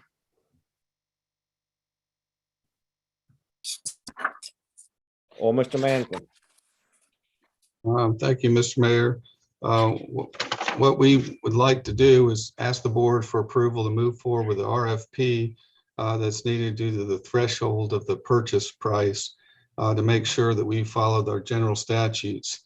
And amongst that, within that request is that the $23,499, I don't have it right here in front of me, amount that was left over from the past budget year be appropriated to the fire department through the American Rescue Plan as part of that down payment. And the other 17,000 that goes back several managers ago would be taken out of, request that be taken out of fund balance because that was something that we should have picked up on years ago, but didn't, and need to reimburse the fire department on. Any question from the board? I have one for the manager. Okay. Mr. Manager, Yes, sir. is the town financially secure enough to grant this request? I want to say this, yes, it is, short answer, but what this is it's rolling stock. So, the 2016 pumper that he has is being sort of it'll be costed out and sold. And that the new one will come in as a replacement to that one. Well, it's actually replacing a 1993 pumper truck. So, but the payment for the new one is coming from the fact that the 2016 will be paid off. So, and basically they're upgrading their fire department gear so that the 1993 truck can be, I guess, put to pasture for whatever or sold as surplus. Does that make sense? Okay. It makes sense. It makes sense. I mean, did you understand? I guess I was trying to say this. I did. Any other question? And I'm just curious, why do we consider the rescue money on this? Again, Mayor, it's just to ease the burden. It's there, it's allowable to be spent on these things. And rather than just, it sort of helps the fund balance. And so, I mean, I've heard different scenarios how we can use the rescue funds.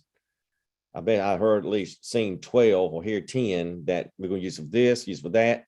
Do we know exactly what we're going to use? Has the board indicated how we want to use that money? Well, we've talked a little bit about it, Mayor, just using it for capital items. We were going to do that last year. But the guidance has come out now where we can use it for capital items. So going forward in this budget year, we're recommending it for the use of capital items and some water and sewer items as well. But to help with the, if we buy the capital items, then we don't have to finance them later, which would cost a lot more money. And also ease the burden on the future budgets, because we'd be able to do things like fix our police department's fleet, get that modernized and things like that. So that's Our police department fleet is not modernized. well, there's several ones that aren't. Well, I will tell you that my perspective, if we're going to nap on this rescue fund, which we started with this, that for our convenience without a strategic plan, I do not agree about. I think that's something the board needs to talk about. It's not it's something that the board needs agreed upon, how we spend this money. Okay. Absolutely, I agree. It's money, but I don't think that we should be spending it because we got it. We should strategically think about how we use this money and how it can help the town in a very strategic manner. And just to me, this nitpick that, the statement is our fund balance is not right. I think we need a strategic plan. So I would like to see a moratorium put on the rescue money until we finalize from the board how we want to send it. May I speak, Mr. Manager? Yes, you can. Mr. Mayor? Yeah, please. I can't speak to those funds. What I can speak to is since 2013, since I've been the fire chief, I laid out a plan to replace our fire engines. And that was long before COVID. That was long before the PPP money. That was long before any of these rescue funds. We didn't need them then, and we didn't need them now. If the city had adopted my plan, as the rule did, the money would have been sitting there. The rule adopted my plan. They've already voted to put $100,000 up for this new fire truck. That's their 50%. They're actually contributing more than 50% now because of the tip in the scale. And at some point, the scale will tip back in the town's effort. As we move forward and we enjoy this relationship between rural fire protection and town fire protection, Mr. Mayor, you and I have spoken many times that city limits doesn't mean anything to aid and fire rescue. Nothing. If we're going to First Street or if we're going to Emma County Road, it doesn't matter to us. My priority is making sure my boys have the proper equipment. I'm going to have a brand new fire truck paid for August of next year. actually August of this year, we'll roll out of one payment into another payment. That was the plan I laid out in 2014. I'm simply asking the town, as I have 3 times before, to simply work with me and adopt that plan. And we will, I guarantee you, we will continue to work, and there will be equity in our fleet, not just for the town, but for the whole community. City limits don't matter. The city limits will continue to grow. And Ayden Fire Rescue right now has no labor.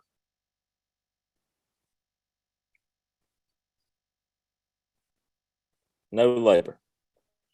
We pay one paid part-time person. Rest of my boys, they work for their neighbors. The best we can do is give them a fire truck to ride on.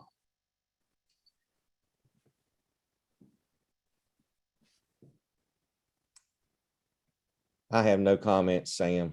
You know, we talked earlier, so I don't even need to make anything public. I think No, I'll concede. you know, I mean, I think, you know, perceptions is not true on my end.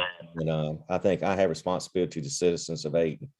And I value our boys. They're part of our team. And the fire department is not a solo identity in far as I'm concerned. The fire people just support to me and anybody in the community what they do. Their value is the same. It's not a question anybody's disvalue anybody. So I don't want anybody, I don't want the public to get that perception of the board. I think, you know, if you look at our fund balance and look at things that we're doing, Sam, and if you really look at numbers, we have a different business concept than the rule does. And, you know, we have multiple parts and we talked about last time. And I talked to you today about it. So it's no need me to continue on that conversation.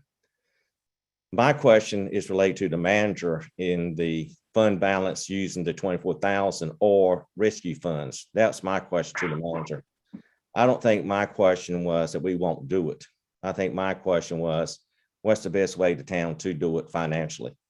And I think, you know, we as comparable to other communities and under your leadership, and I appreciate that, Chief, you have done a good job with your plan. I consider our plan because we are funding some. Yeah, it's our plan. Yes, and these are our boys. That, you know, if you look at the equipment you've gotten since the time we have supported the fire department completely, and the amount of trucks you got new and the models, I don't think the fire department say that we have deferred or not supported the fire department at all. I think, you know, if you go to that fire station, just look around that equipment and what we have partnered with, it's not the town, it's the rule, and it's the fire department. It's not about us. It's about us together as community. And I think this town has initiated, I think the town was the one initiated to join the rule. And I think the rule department at that time was struggling. And I think the town did. The town took upon itself to build that fire department and take on the risk of that investment of borrowing money and take that risk on. I think, you know, you got a state-of-the-art building, except the awning. I don't know if that's been repaired or not, but it's something we need to look into. But I think, you know, the town has done, you know, the job that of support. So I think the question on my part is where we get the $24,000. And to me, I mean, that's up to the board. We can do the rescue money if you want, the board wants to do it. But my point is, I just don't want to be using rescue money unless we strategically understand what we use it for and how can it benefit the town. And I think that is important to the town. So, I mean, so that's my thoughts. Now, I appreciate what you said. I understand it, and we'll do what we can to get you that truck. I think that's not going to be the question. But it's the fact that we have a opportunity in our finance that we got to be more good stewards, and I think we are good stewards. We just got to improve. And so what's the pleasure? What's any questions that the board may have? I would like to speak again before the board has their pleasure. If you don't mind, Mr. Mayor. Please.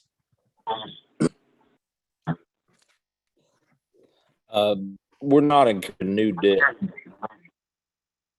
I'm not patting myself on the back because I'm nobody to pat myself on the back. But since the inception of Ayden Fire Department, I was the first chief to bring capital to the table. The first chief. And so all I'm asking is to adopt a plan I laid out almost now 7 years ago. There's a $68,000 payment that will go away August of this year, which is next fiscal year. And let's roll into another payment. We'll surplus a truck. And guess what? In another 6 years, I'm gonna be right here if I'm chief asking some questions. You know why? Because I want to build equity in my fleet. We enjoy a class 4 insurance rating in the town of Ayden. As it was sold to me, that will be the best insurance rating you're going to have as a volunteer department without a paid staff. The least we can do is supply our fleet. If you don't want to do that, then pick a service that you would like to discontinue. I don't live in town. The mayor and I spoke just a few days ago. I don't get my trash picked up. I don't have a police department. I choose to live in a rural area. That means I don't get that service. As it pertains to fire rescue, we respond every time, every day. Every commissioner got our report. We ran 46 calls last month. 46 calls. I was in Orlando, Florida just a few days ago, and I listened to on my phone when my truck checked on 4201 to communications, responding par 6. That means there were 6 men on that truck. Volunteering. The city of Greenville staffs their engines with 3 people. All I'm asking, let's supply the vehicles, put equity in our fleet, no different than any other department. The police chief's gonna ask the same thing. The street department's gonna ask the same thing. That don't fall under my purview. The fire department falls under my purview. So Sam, help me understand, just make sure, what trucks do you have? And you got a 1994 truck that you want to replace, I believe. It's a 95 International. Right? The next one's 2006 E1 Typhoon. The next one's a 2015 Pierce. Right. That we spent almost 2 months building. Right. In an effort to duplicate. Right. Right. Which is that the 19 truck we have, if you go to one compartment, you're going to find the same equipment that's on that last one. Right. So you got what happened? You got 2019. We have 2019. You do. That 1995. And I think you and I spoke one time. That'd be like a 1975 North Carolina Highway Patrol vehicle trying to pursue somebody. We've evolved so much past that. And I remember when I joined Ayden Fire Department, you couldn't take a town truck out of town. That was a rule. You know what we do now? When our alarm goes off, we take a truck that's best suited for our job. We build every truck that's best suited for our job. It doesn't matter where it's at. City limits don't matter to us. As the fire chief, it's my job to build my department. I come to you to simply seek approval. That's it. I think it's also the scope of the board to do the same thing. It's a partnership. It's not one person or a team. It's a partnership.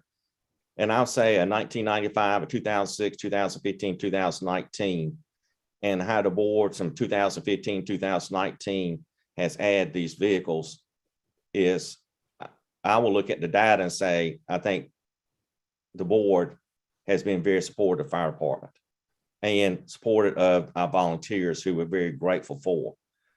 And, so this to me is not a question, and I just want to make sure the public understand from the perspective of me and the board is how much appreciate with the fire department.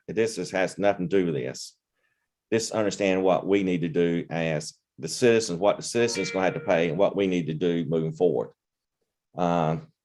So we are at 24,000. What's the pleasure of the board? Mayor. Yes. There's 3 separate motions as listed on page 121. So we just need to make sure we do each one individually and get a motion and second and vote on each one. Okay, the first motion is to authorize the town manager is to propose interlocal contract with HGAC BUY to participate in the program and waive the bidding rights to purchase the 2023 Pierce pumper truck. That's the first motion. Make a motion. Motion by Commissioner Langley. Second. And that's Mayor Pro Tem, I gather. Yes. Yes, sir. Thank you. Any discussion? Vote on the motion. Madam Clerk, roll call. Mayor Pro Tem Mewburn, Yes. Commissioner Langley, Yes. Commissioner Davis, Yes. Commissioner Goff, Yes. Commissioner Connor. Yes. The next recommendation action request is motion to approve proposed ordinance 21-22-26. Amend the 21-22 budget ordinance budget amendment number 6. That's the second motion requested. Make a motion. Motion by Commissioner Langley, Second. Second. by Commissioner Goff. Any conversation? Voting on the motion, Madam Clerk. Mayor Pro Tem Mewburn, Yes. Commissioner Langley, Yes. Commissioner Davis, Yes. Commissioner Goff, Yes. Commissioner Connor. Yes. And the third motion is recommendation from our staff. It's a motion to authorize the finance officer to issue a request for proposal RFP for finance the purchase of the 2023 Pierce pumper truck. Make a motion. Motion by Mayor Pro Tem, Second. second by Commissioner Davis. Any discussion?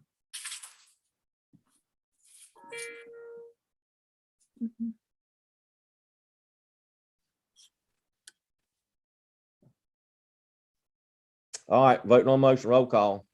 Mayor Pro Tem Mewburn, Yes. Commissioner Langley, Yes. Commissioner Davis, Yes. Commissioner Goff, Yes. Commissioner Connor. Yes. Thank you. Okay. We're done with that item, Madam Clerk? Yes, sir. Mr. Mayor, Yes. Okay, Mr. Manager, and Mr. Mayor, may I address the board once? sure, please. I would like to thank the board, the mayor and the manager for their support of the department. Mr. Mayor, as you have stated, y'all have been very supportive of the fire department, and we very much appreciate it. I always say that you never think about the fire department till we show up on your street. And I would like to thank this board, the manager, you, Mr. Mayor, all commissioners for your continued support. And I appreciate your support too, Mr. Chief, and what you do and our boys, the firemen who work for the town of Ayton and our citizens and the service they get. I just want to make sure that there's some statements I made that won't correct. Is there anything I need correct? Are you asking me, Mr. Mayor? Yes, please. I don't think I need to correct you at all. Sir, your daddy served as the fire chief in this town for a long time. I respected that man. You probably rode many fire calls with him. You heard that whistle blow many times. You know that when I say my boys, it's men and women that serve our community. that serve our neighbors. And I was simply asking tonight that we continue to put them in the correct apparatus to answer those calls. Your daddy and Mr. Harry Cleaton, and I can name a lot of other guys, Mr. Charlie Tripp, that paved the way for us. I'll just say that, in my opinion, those guys will thank you just as much as I will. Any other thing, Mr. Chief? No, sir. Okay, we're good. We'll move on to the next item.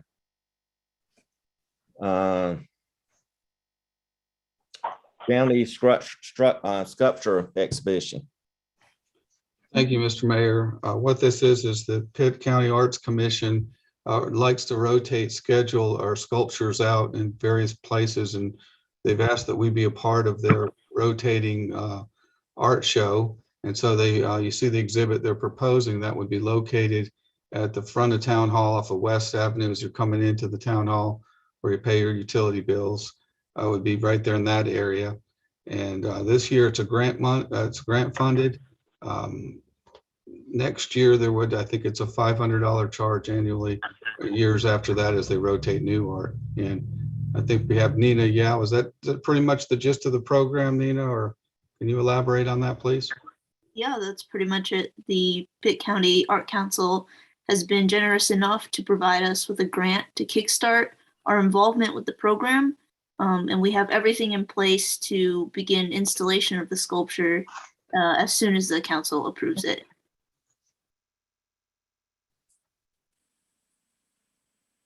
So we're asking for a motion to approve the sculpture in that location. Make a motion.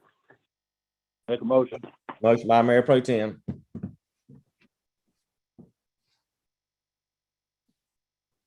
There's a second. Second. Commissioner Langley, any discussion? Madam Clerk, roll call. Mayor Pro Tem Mewburn, Yes. Commissioner Langley, Yes. Commissioner Davis, Yes. Commissioner Goff, Yes. Commissioner Connor. Yes.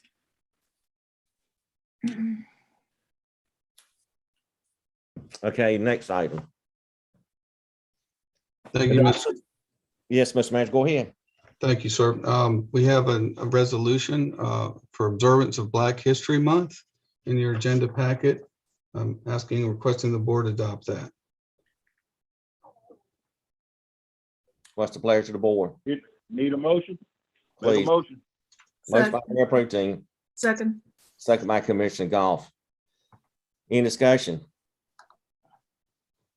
Okay, voting on the motion, Madam Clerk. Mayor Pro Tem Mewburn, Yes, ma'am. Commissioner Langley, Yes. Mr. Davis, Yes. Commissioner Goff, Yes, please. Commissioner Connor. Yes.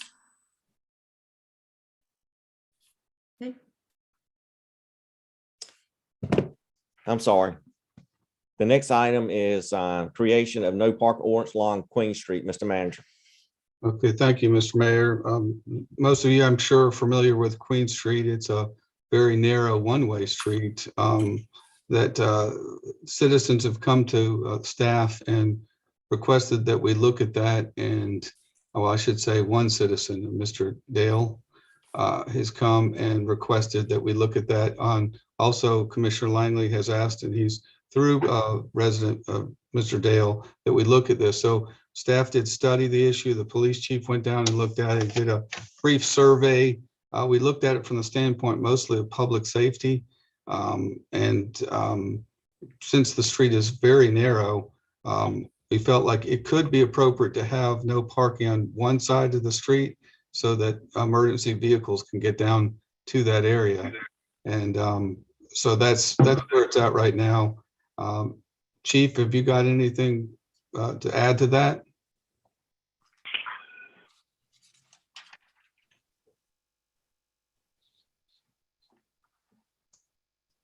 I guess he doesn't.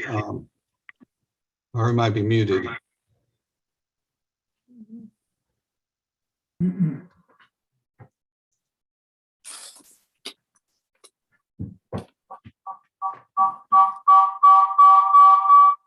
in any event, you see in your package, you'll see some of the street. It's 17 feet wide, which is a little bit below standard for a normal residential street according to DOT standards.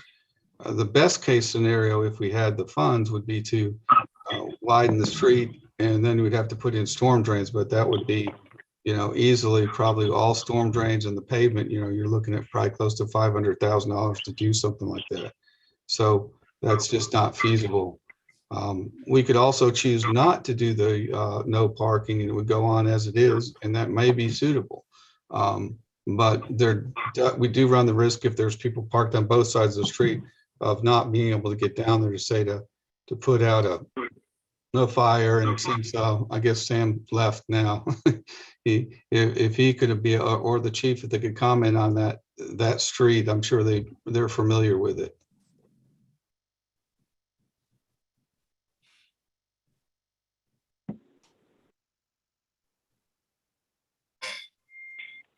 So what, you want to go from here, Mr. Manager? Well, what we're looking for is this discussion item. What I want to know is if you as a board, members of the board, feel like this is a worthwhile endeavor. Should we create a no parking ordinance there or not? My recommendation is, for public safety reasons, that we at least try it and see how that works. It's not going to be a scenario where everybody's going to be happy with that. But on the other hand, the issue is that if people are parked on both sides of the street, again, there's people that are sometimes blocking the driveway. And I know the police department's willing to go down there and have them move their vehicles or whatnot. But the problem keeps coming up because there's just not enough room in people's yards. So they're parking on the street. And so there's just, and the street being so narrow, it becomes an issue, a safety issue. I have a question, Matt. Yes, sir. When we discussed this a while back about streets such as Queen Street, I thought we had mentioned that Stephen was going to look at other streets in the town of Ayden that have a similar issue to where they dead end and are narrow. Is Queen Street the only one we have?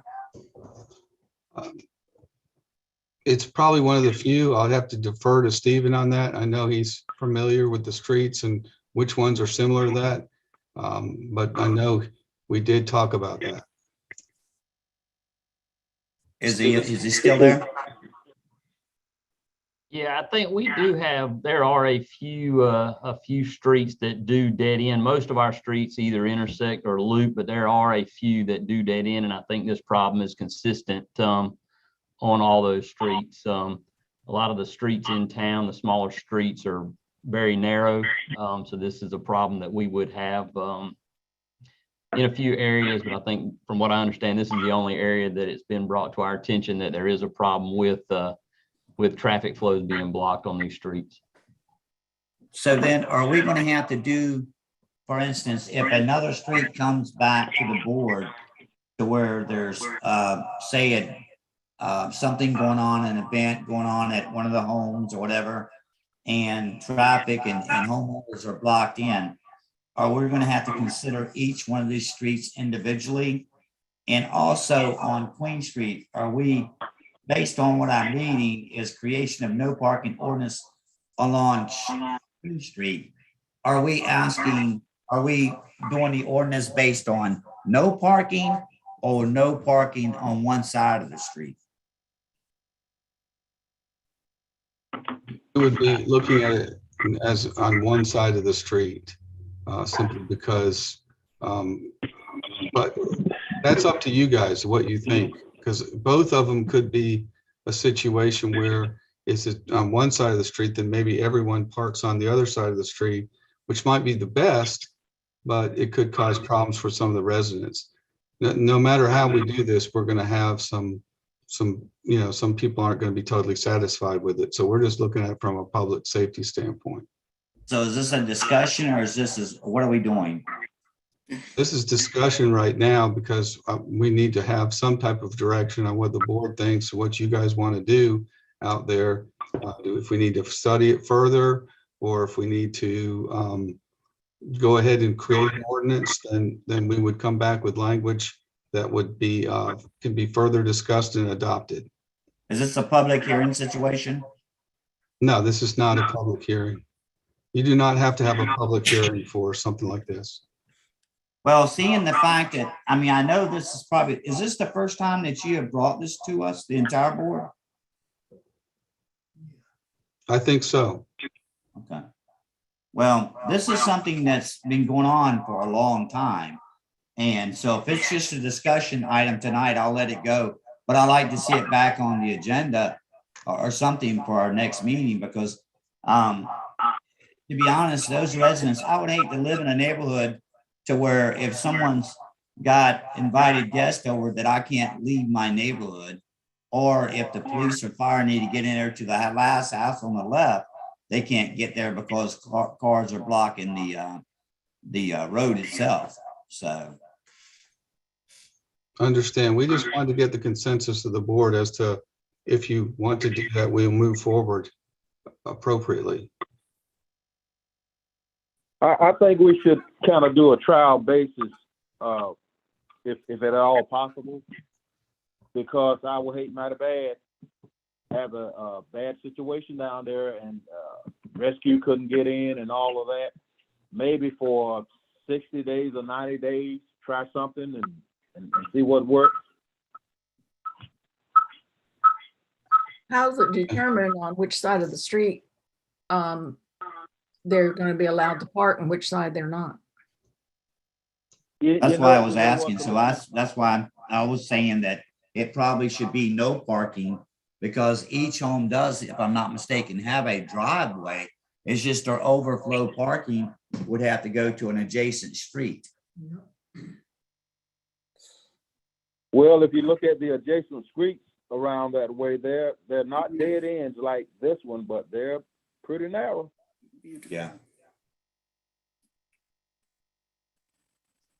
How many Well- homes are on that street? How Say many? that again, Commissioner Goff? How many homes are on that street? How many homes, how many people are we affecting? Really, want to say 1, 2, 3, probably 5 to 6 houses. Okay. If you're talking about the dead end, because it's narrow, and really when you're speaking parking on one side or the other side, the street is really narrow. You can't. It's not wide enough to say I'm on this side or that side. It's a bad situation. No. And if we did the no parking thing for maybe 60 days or 90 days, maybe then we can go from there. But we gotta do something. We don't want it locked up down there and someone need an emergency in the meantime, you know. Right. I think, and just thinking of it, I think the best thing to do would be to have it no parking on either side, because I think some of the residents would say, well, why did you allow me to park on this side, my side? And someone would say, why did you pick this side? So I think we might need to just take it off the whole street altogether. That way we ensure we'd have a clear street to access through, for especially for emergency vehicles. Is it something that we could, I mean, because I agree with Mayor Pro Tem, as far as maybe doing a trial or something that's, since we're not doing a public hearing on it, is it possible to go ahead and move forward tonight if the other commissioners feel that it's relevant? And I agree with what your statement was. It needs to be no parking on both sides, no parking in general. So you're not parking on someone's lawn, that says, why are you letting people park on my side of the street? So no parking would be where I would want to go. Yeah, let's try that on a trial basis and see what happens, you know. The only issue with that is that, we could put it out there, but without an ordinance in place, I guess you could pass something that says, you're not going to allow something and vote on it here as part of your police powers. But we would need to probably follow that up with a resolution to strengthen, or an ordinance to strengthen it. Because that's the way that's done, so that we could have actual enforcement. It's Mayor Pro Tem, is that the street that Mr. Lawrence used to live on? No, sir, but it's very close to his Adjacent house. to. He stayed one street over, sir. Once going toward Commissioner Dixon's house or going the other direction? Way before. If you turn in to go to Commissioner Dixon's house, Yeah, say coming from Skylight Inn. yeah, Make that right. right to go to Commissioner Dixon. It's the first right. It's the first street you get to after you turn off Lee Street. Oh, you take a Then turn right. to your right, Mayor. Oh, yes, I Make- got you turn to now. your right, Mayor. Yeah, and it's dead end right there. Yes, sir, indeed. I agree with you. I mean, I've been down there and cars parked on the street. You can't get through there. You cannot. You're not. I thought was, yeah, if you take to the right, that's a dead end road right there. Yeah. Oh, yeah. And you can't get to your, you can't get through. No, you can't. And it's hard to turn around after you get down to the. Absolutely it Turn is. around and come back to the car. Yeah, I know what you're talking about now. Yeah, it's a problem. Yeah. Yeah, thank That's the you. problem. Thank you. Yes, sir. So Matt, can we go ahead and, we mentioned the word trial basis, but can't we just go ahead and move forward tonight and create a no parking ordinance along Queen Street?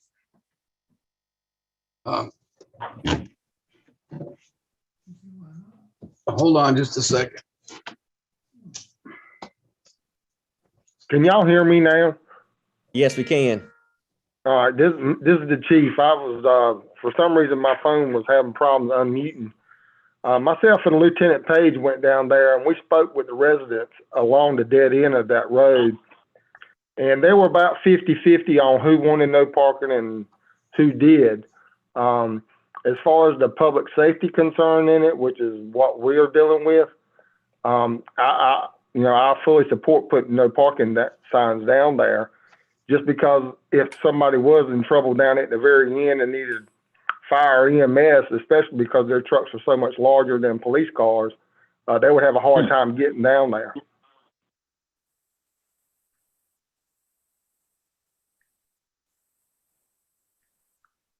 So you recommend to put no parking signs there? Yes, sir. All right, now I think Chief recommends, well, I mean, I think that's good enough for me. It's good enough for me. I mean, he's the man of the expertise. So I think we can go in. I would just ask that you vote and say that you resolve to place that street, make it no parking, and vote on that. So Do we need a protocol. motion? Yeah, go ahead. Yes. I make a motion that we make, where we create an ordinance for no parking along Queen Street. Motion made by Second. Commissioner Lang, second by Mayor Pro Tem. Any discussion? For clarity, I want the minute show that the reason we're doing this at this time is due to safety concerns more than anything else. That's why that's why we think this is an urgent matter to resolve now. And we probably could do a public hearing, but the chief went out and I want clarity. Chief went out and He did. surveyed the residents and the public opinion was given to us. So to me, this is an urgent matter for safety. So the motion was made and completely second. Any other comments? Gave the second. Mr. Mayor, the only thing I would, are we talking about all of Queen Street or just that portion towards the dead end? I think, Chief, it's just the portion towards the dead end. Right. I think The reason the other part, Need to be all of it. if I may, the reason the other part isn't as much affected is because you can turn off on another street or turn around but Yeah. this dead end is really, the I agree problem. with Mayor Pro Tem. Exactly right, Mayor Pro Tem. Thank you. Yes, sir. For a matter of clarification, I heard the motion by Langley. I did not hear the second. Mayor Pro Tem. It was by me. Thank you. Yes, sir. Madam Clerk, roll call. Mayor Pro Tem Mewburn, Yes. Commissioner Langley, Yes. Commissioner Davis, Yes. Commissioner Goff, Yes. Commissioner Connor, Yes. Okay, so I just want to restate the motion. It was to create a no parking ordinance along Queen Street, just on the portion towards the dead end. Do we have any more specifics for that? Mr. Chief, Police Chief, is there anything else we need to add to it? No, sir. Stephen, do you have that, I can't remember that cross street right off the top of my head. Princess. Princess, that's right. It should start at Princess and go towards the dead end of Queen. That's right. At Princess and go, I'm sorry, what was the rest of it? Go south to Queen Street, on Queen Street. Okay, towards the dead end? Yes, ma'am. Thank you. Okay, the next conversation is speed bumps. One that we moved from action to items for discussion, speed bumps on West Haven. Then we got another discussion, speed bumps on Planters Drive. So if we can put the two together, maybe we can move along. So any comments in regards to that, Mr. Manager?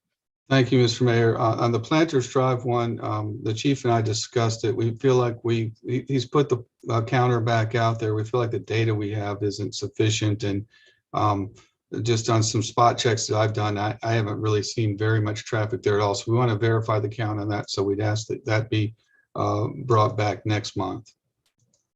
Okay. Then the Need speed a bump, motion? No, I don't need a motion, Mayor Pro Tem, just concurrence that we'll bring it back next month unless there's objections. speed bumps on West Haven. May I say Yes, go ahead, something? Commissioner Connor. I have requested a copy of where the speed humps are all over the town of Aden in campaigning and after winning election. I know they are put for safety reasons, but I've had concern from citizens that it seems like Aden is a town of just speed humps, and if we're not careful, I know we have to do it for safety. We'll have speed humps on all the streets in Aden, and I think we need to look at it. If we can look at the whole total picture of Aden and see where the speed humps are, we can kind of be sure that we don't have speed humps on all the streets. It might be some other means of slowing the traffic down, not necessarily having to have a speed hump everywhere, because I know they have them over here where I live. In my opinion and the experience that I have, they're not installed properly. Like we have them on all the streets except Wilson Drive.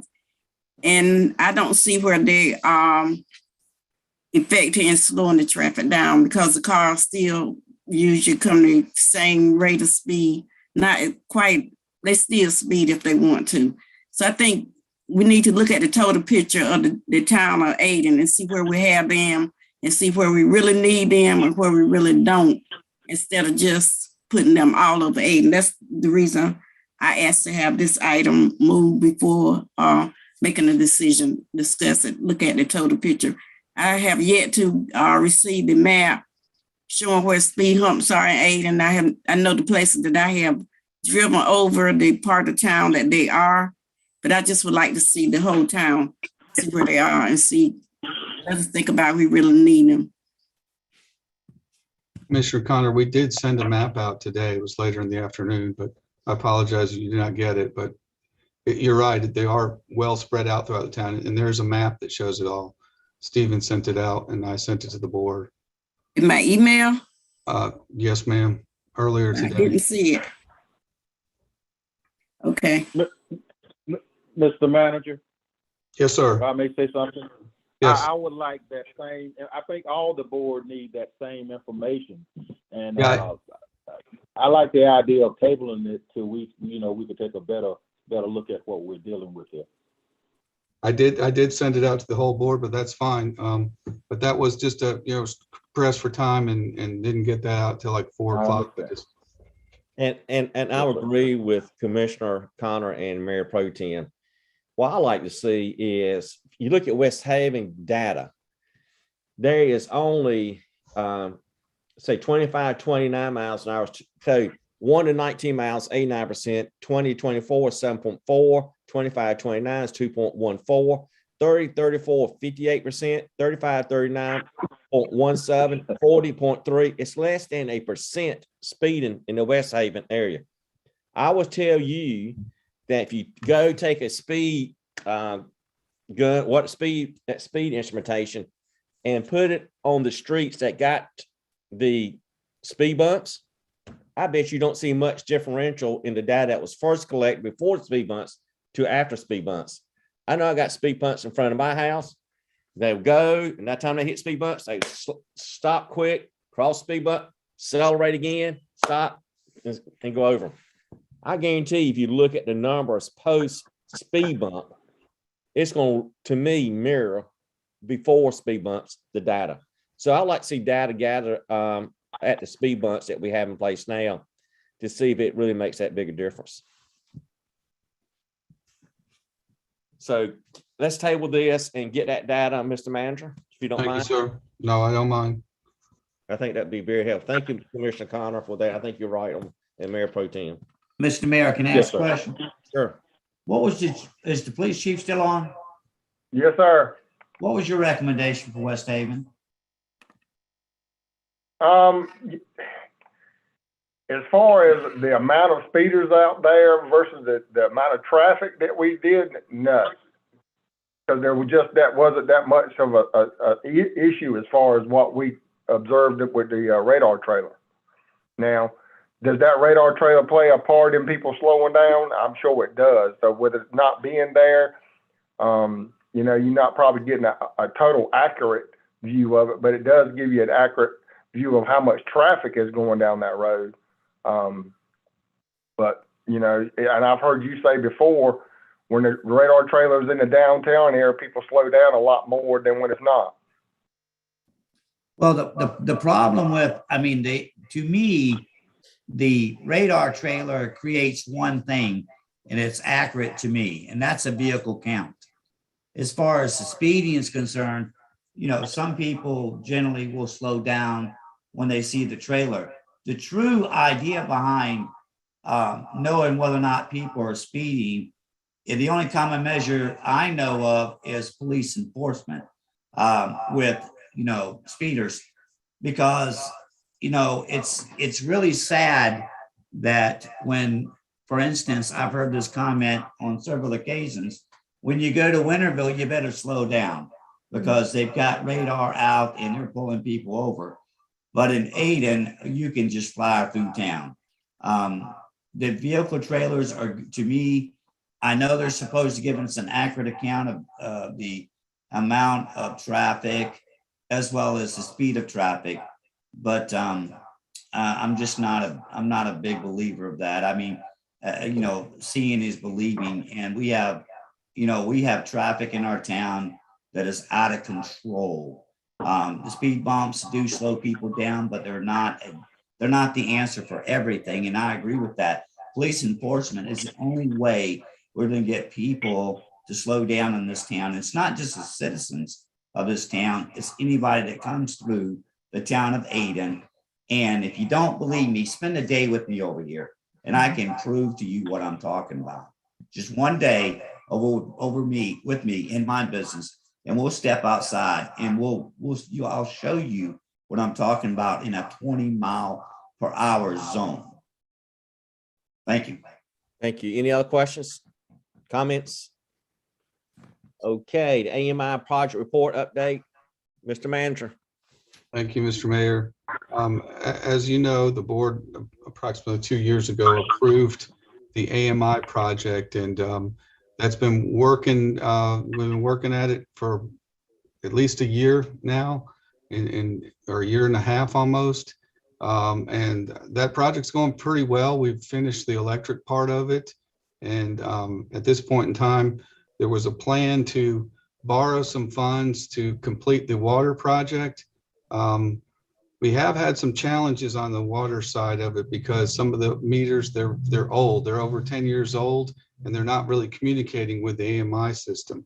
And so we've had some challenges there.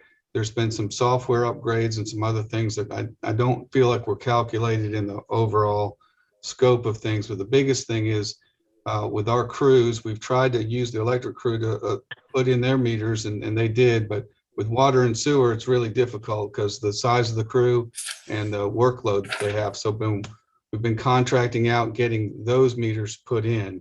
And I've got PJ Rem on the call here or on the Zoom with me. That's going to kind of go over some of the things that where we're at with things. We've got about 6 more months or so on this project. And PJ, if you'll kind of take it from there and kind of go over with them where we're at. Sure. Thanks, Matt. Good evening, Mayor and Board. I think we last spoke maybe about 10 months ago, so nice to see you all again. Just had a couple of updates though, as Matt was explaining. Made a lot of positive progress in the last 10 months on the electric side. I think electric crew has done an excellent job, and all of the town staff has done an excellent job on the AMI project. So I would consider electric pretty much complete. I think there's some meters that are still on order. A lot of that was just due to new growth and new construction areas. So I think, that's a good problem to have. So you'll probably be, installing some more electric meters on that side, just because you are experiencing so much growth. I think one other new thing that has been implemented since I last spoke was the smart meter portal access, where all of the citizens can log in and see all of the detailed consumption data, especially on the electric side, since they have all their electric meters installed. So I think you're seeing a lot of positive benefits from that. But as Matt had suggested on the water side, that's kind of where we're at right now. We're probably about 25% complete on the water side. The biggest kind of hurdle being the fact that kind of having to decide to replace all of the water meters, just because they are very old and they're posing issues on the AMI system itself. And that was kind of an unforeseen expense, but in order to get all of the information out of the AMI system, you really are having to replace all of those water meters themselves. So that's kind of slowed things down a little bit. There's been some material delays due to COVID, which we heard about that a couple of times here this evening as well, for other projects that are being focused on. But all in all, I think everybody's making some great strides towards completing this project. And I think within the next 6 months, as Matt was saying, that a lot of the project should be complete on the water side. And I'm happy to answer any questions, Matt, as well. Is there anything else you would like me to dive into on the project?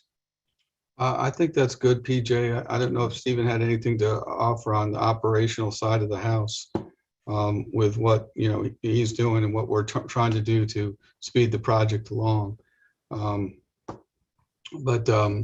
Is there any questions for the board? I guess I would ask. Any question from the board? I have one.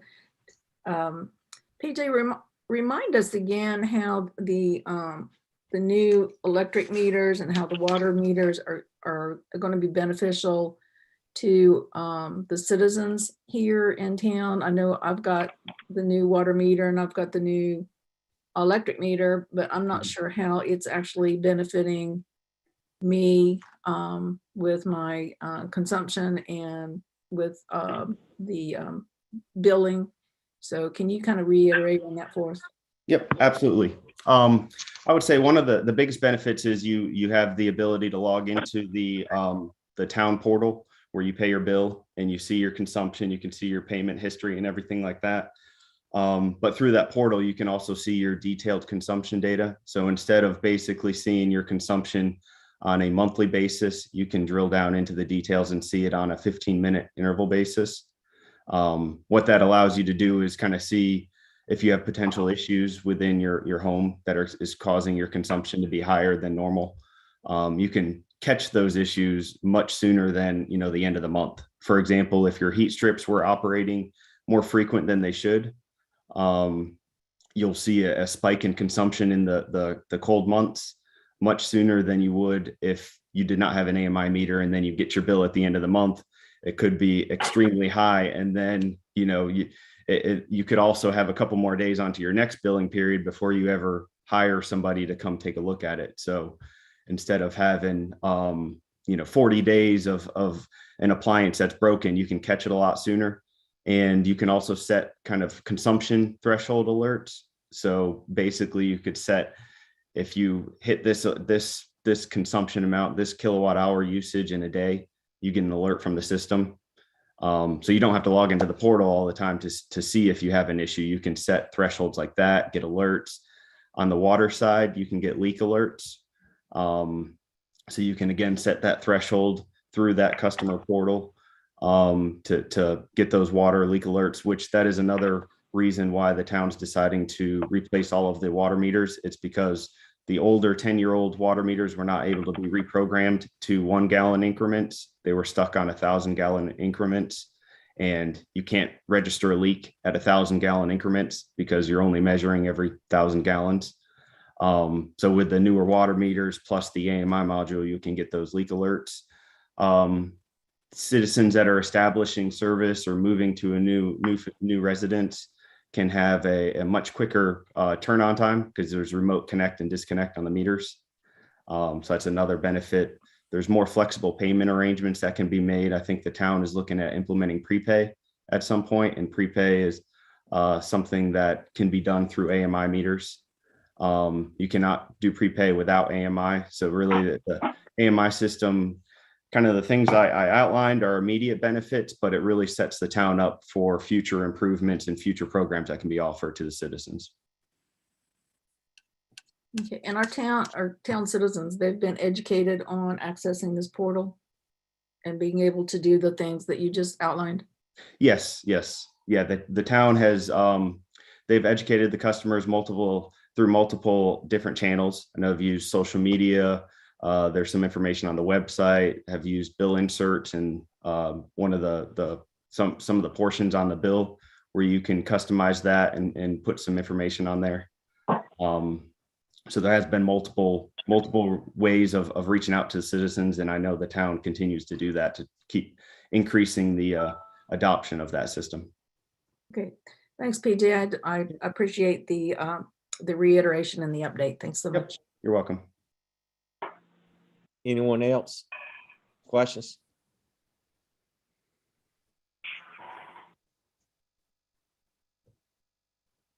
Okay.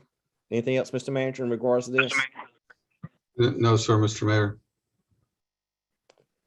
When will we get to the point of doing peak shaving with our electrical department in homes? We have the load management devices now, and was going to bring that to the board in the next month or two to talk about that, and also as part of the budget process, because when we put this together, there was no money set aside for the cost of installing them, because we're gonna have to get a licensed electrician to go and do the inspections and things like that. And we also have to talk about, some of the recommendations. Actually, PJ and I talked briefly about this, when we should implement it. So I think it's something we're looking at very soon down the road, but we need to have some funds put aside in the budget for those electricians to do the inspections. And Are we requiring this in our new construction? the meters or the AMI system? Both and the load management. We haven't done that yet. That could be something we could do, and it might be a great idea. It's just right now we're just focused on getting the project done and then getting the money there set aside so we can actually pay electricians to go out and do the inspections, because that was not something we budgeted for. Twofold. The AMI meters are being installed on new construction, yes or no? Yes. Yes. And number two, wouldn't it be wise of us to start as a requirement of new construction to have these load management switches in? Let the developer put it in instead of town? Absolutely. I think that's a great idea. Okay. I think that we need to look and have conversation with our developers and get this done as soon as possible. Why should we go back to a new construction, put meters, load management in a year or two after built?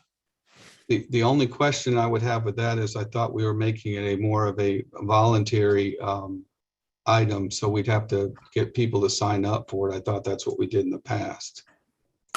Should it be voluntary? It can. how's other communities doing it? I don't know. So.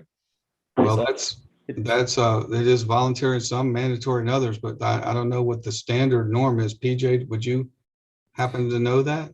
Yeah, it really is a mix of both. I'd say it's not uncommon for our members moving towards making it, I wouldn't say necessarily mandatory for new construction, but it's more, well, they install it on new construction and then they allow customers to opt out after they move in if they want to. Because for that reason you said, Mr. Mayor, where you don't have, the town does not have to pay for the initial installation. So you save quite a bit on that side of things. Yeah. So it'd be interesting to see how everybody else is doing it. I'll look into that, Mayor, and I think that's a great idea to have it put on new construction, because I think those would, but I think we need to give our residents the first shot at it, our existing residents. Because my question is that if this is a money-saving enterprise for our citizens and for the town, why would we not require it for new development? That's a good point. I think I mean, we should. if we're doing it for the citizens that we currently have, why would we not require it for new development? I think requiring it for new development is a decision. I think it makes business sense. And it makes sense for everybody. So I think it's something we should definitely consider. Yeah, I think we need to look what the market's doing, make sure we understand it. So yes, let's do that. Let's look at it. PJ, thank you. Appreciate your time waiting on us, but appreciate the information. We appreciate your help. Anytime. Hope you guys have a great evening. Yeah, thank you. Thank you, PJ. Yep, thanks. The next item. Mayor, I have one question for the town manager. Yeah. Where at on the website does it show a current customer that has utilities with the town of Ayden that has a smart meter, AMI meter in place? Where does it show on our website to where they can create a login or create how to use and be able to track their energy consumption? I think Sarah might know that. I know it was on I've seen it there before, but I don't remember off the top of my head. Sarah, do you know where it is? Where what is? Where if me, in other words, me as a citizen, I want to create a login to where I can see my energy consumption on my AMI meter. Oh, you have to go to the login screen for that. I'm sorry, I didn't understand the question. Where's it at? You have to go to the login on the smart porthole. Where's the link from our website to show me what I need to do as a citizen of using my AMI meter? I would suggest calling customer service tomorrow. They should be able to walk you through that. That's their area of expertise.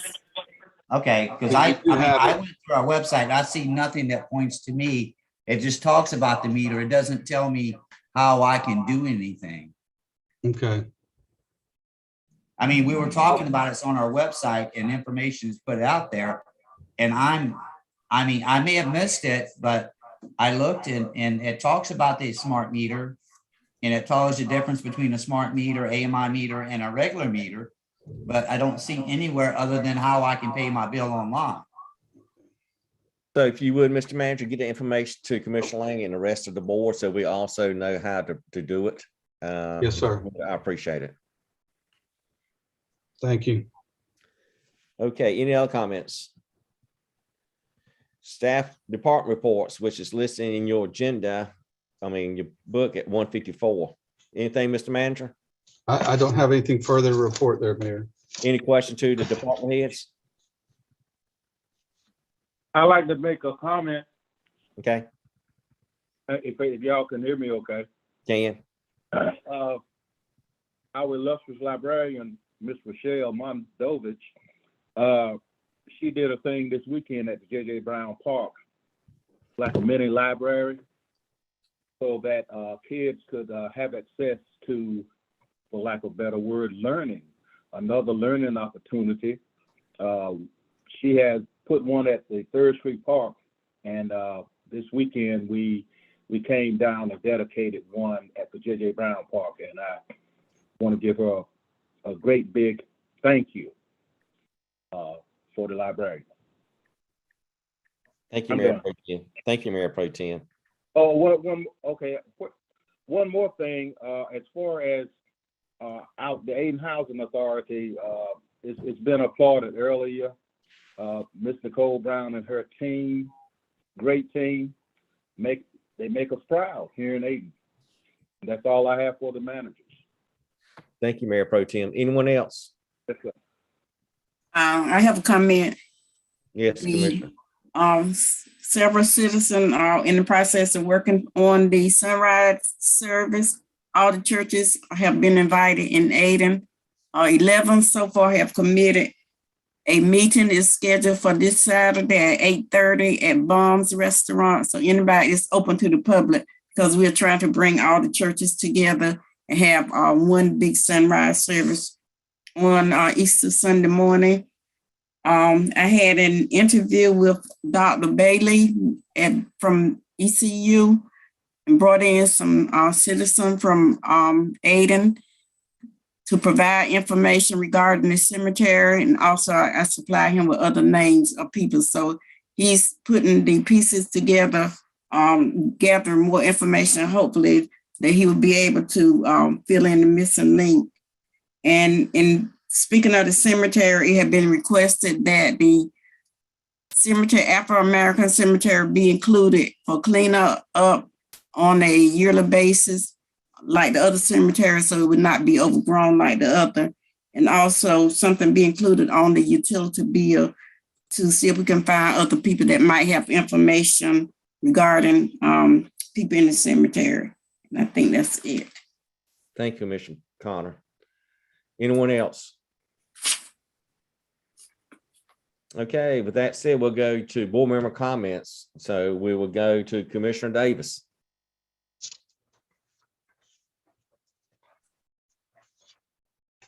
Any comments, Commissioner Davis? He's on mute. You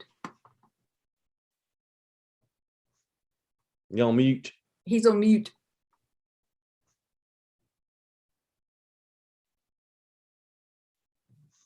Okay, hear me now? Yeah.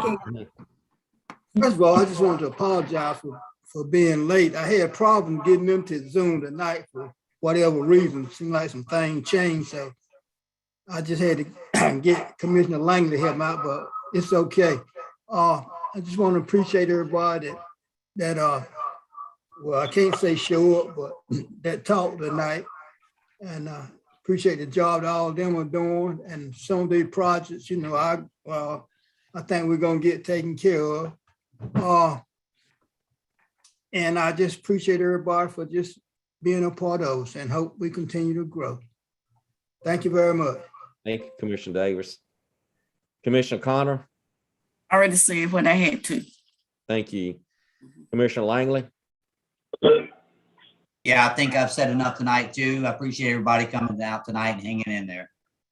Commissioner Goff, Yeah, I can pretty much reiterate what everyone else said. I do appreciate everyone that came on the Zoom call.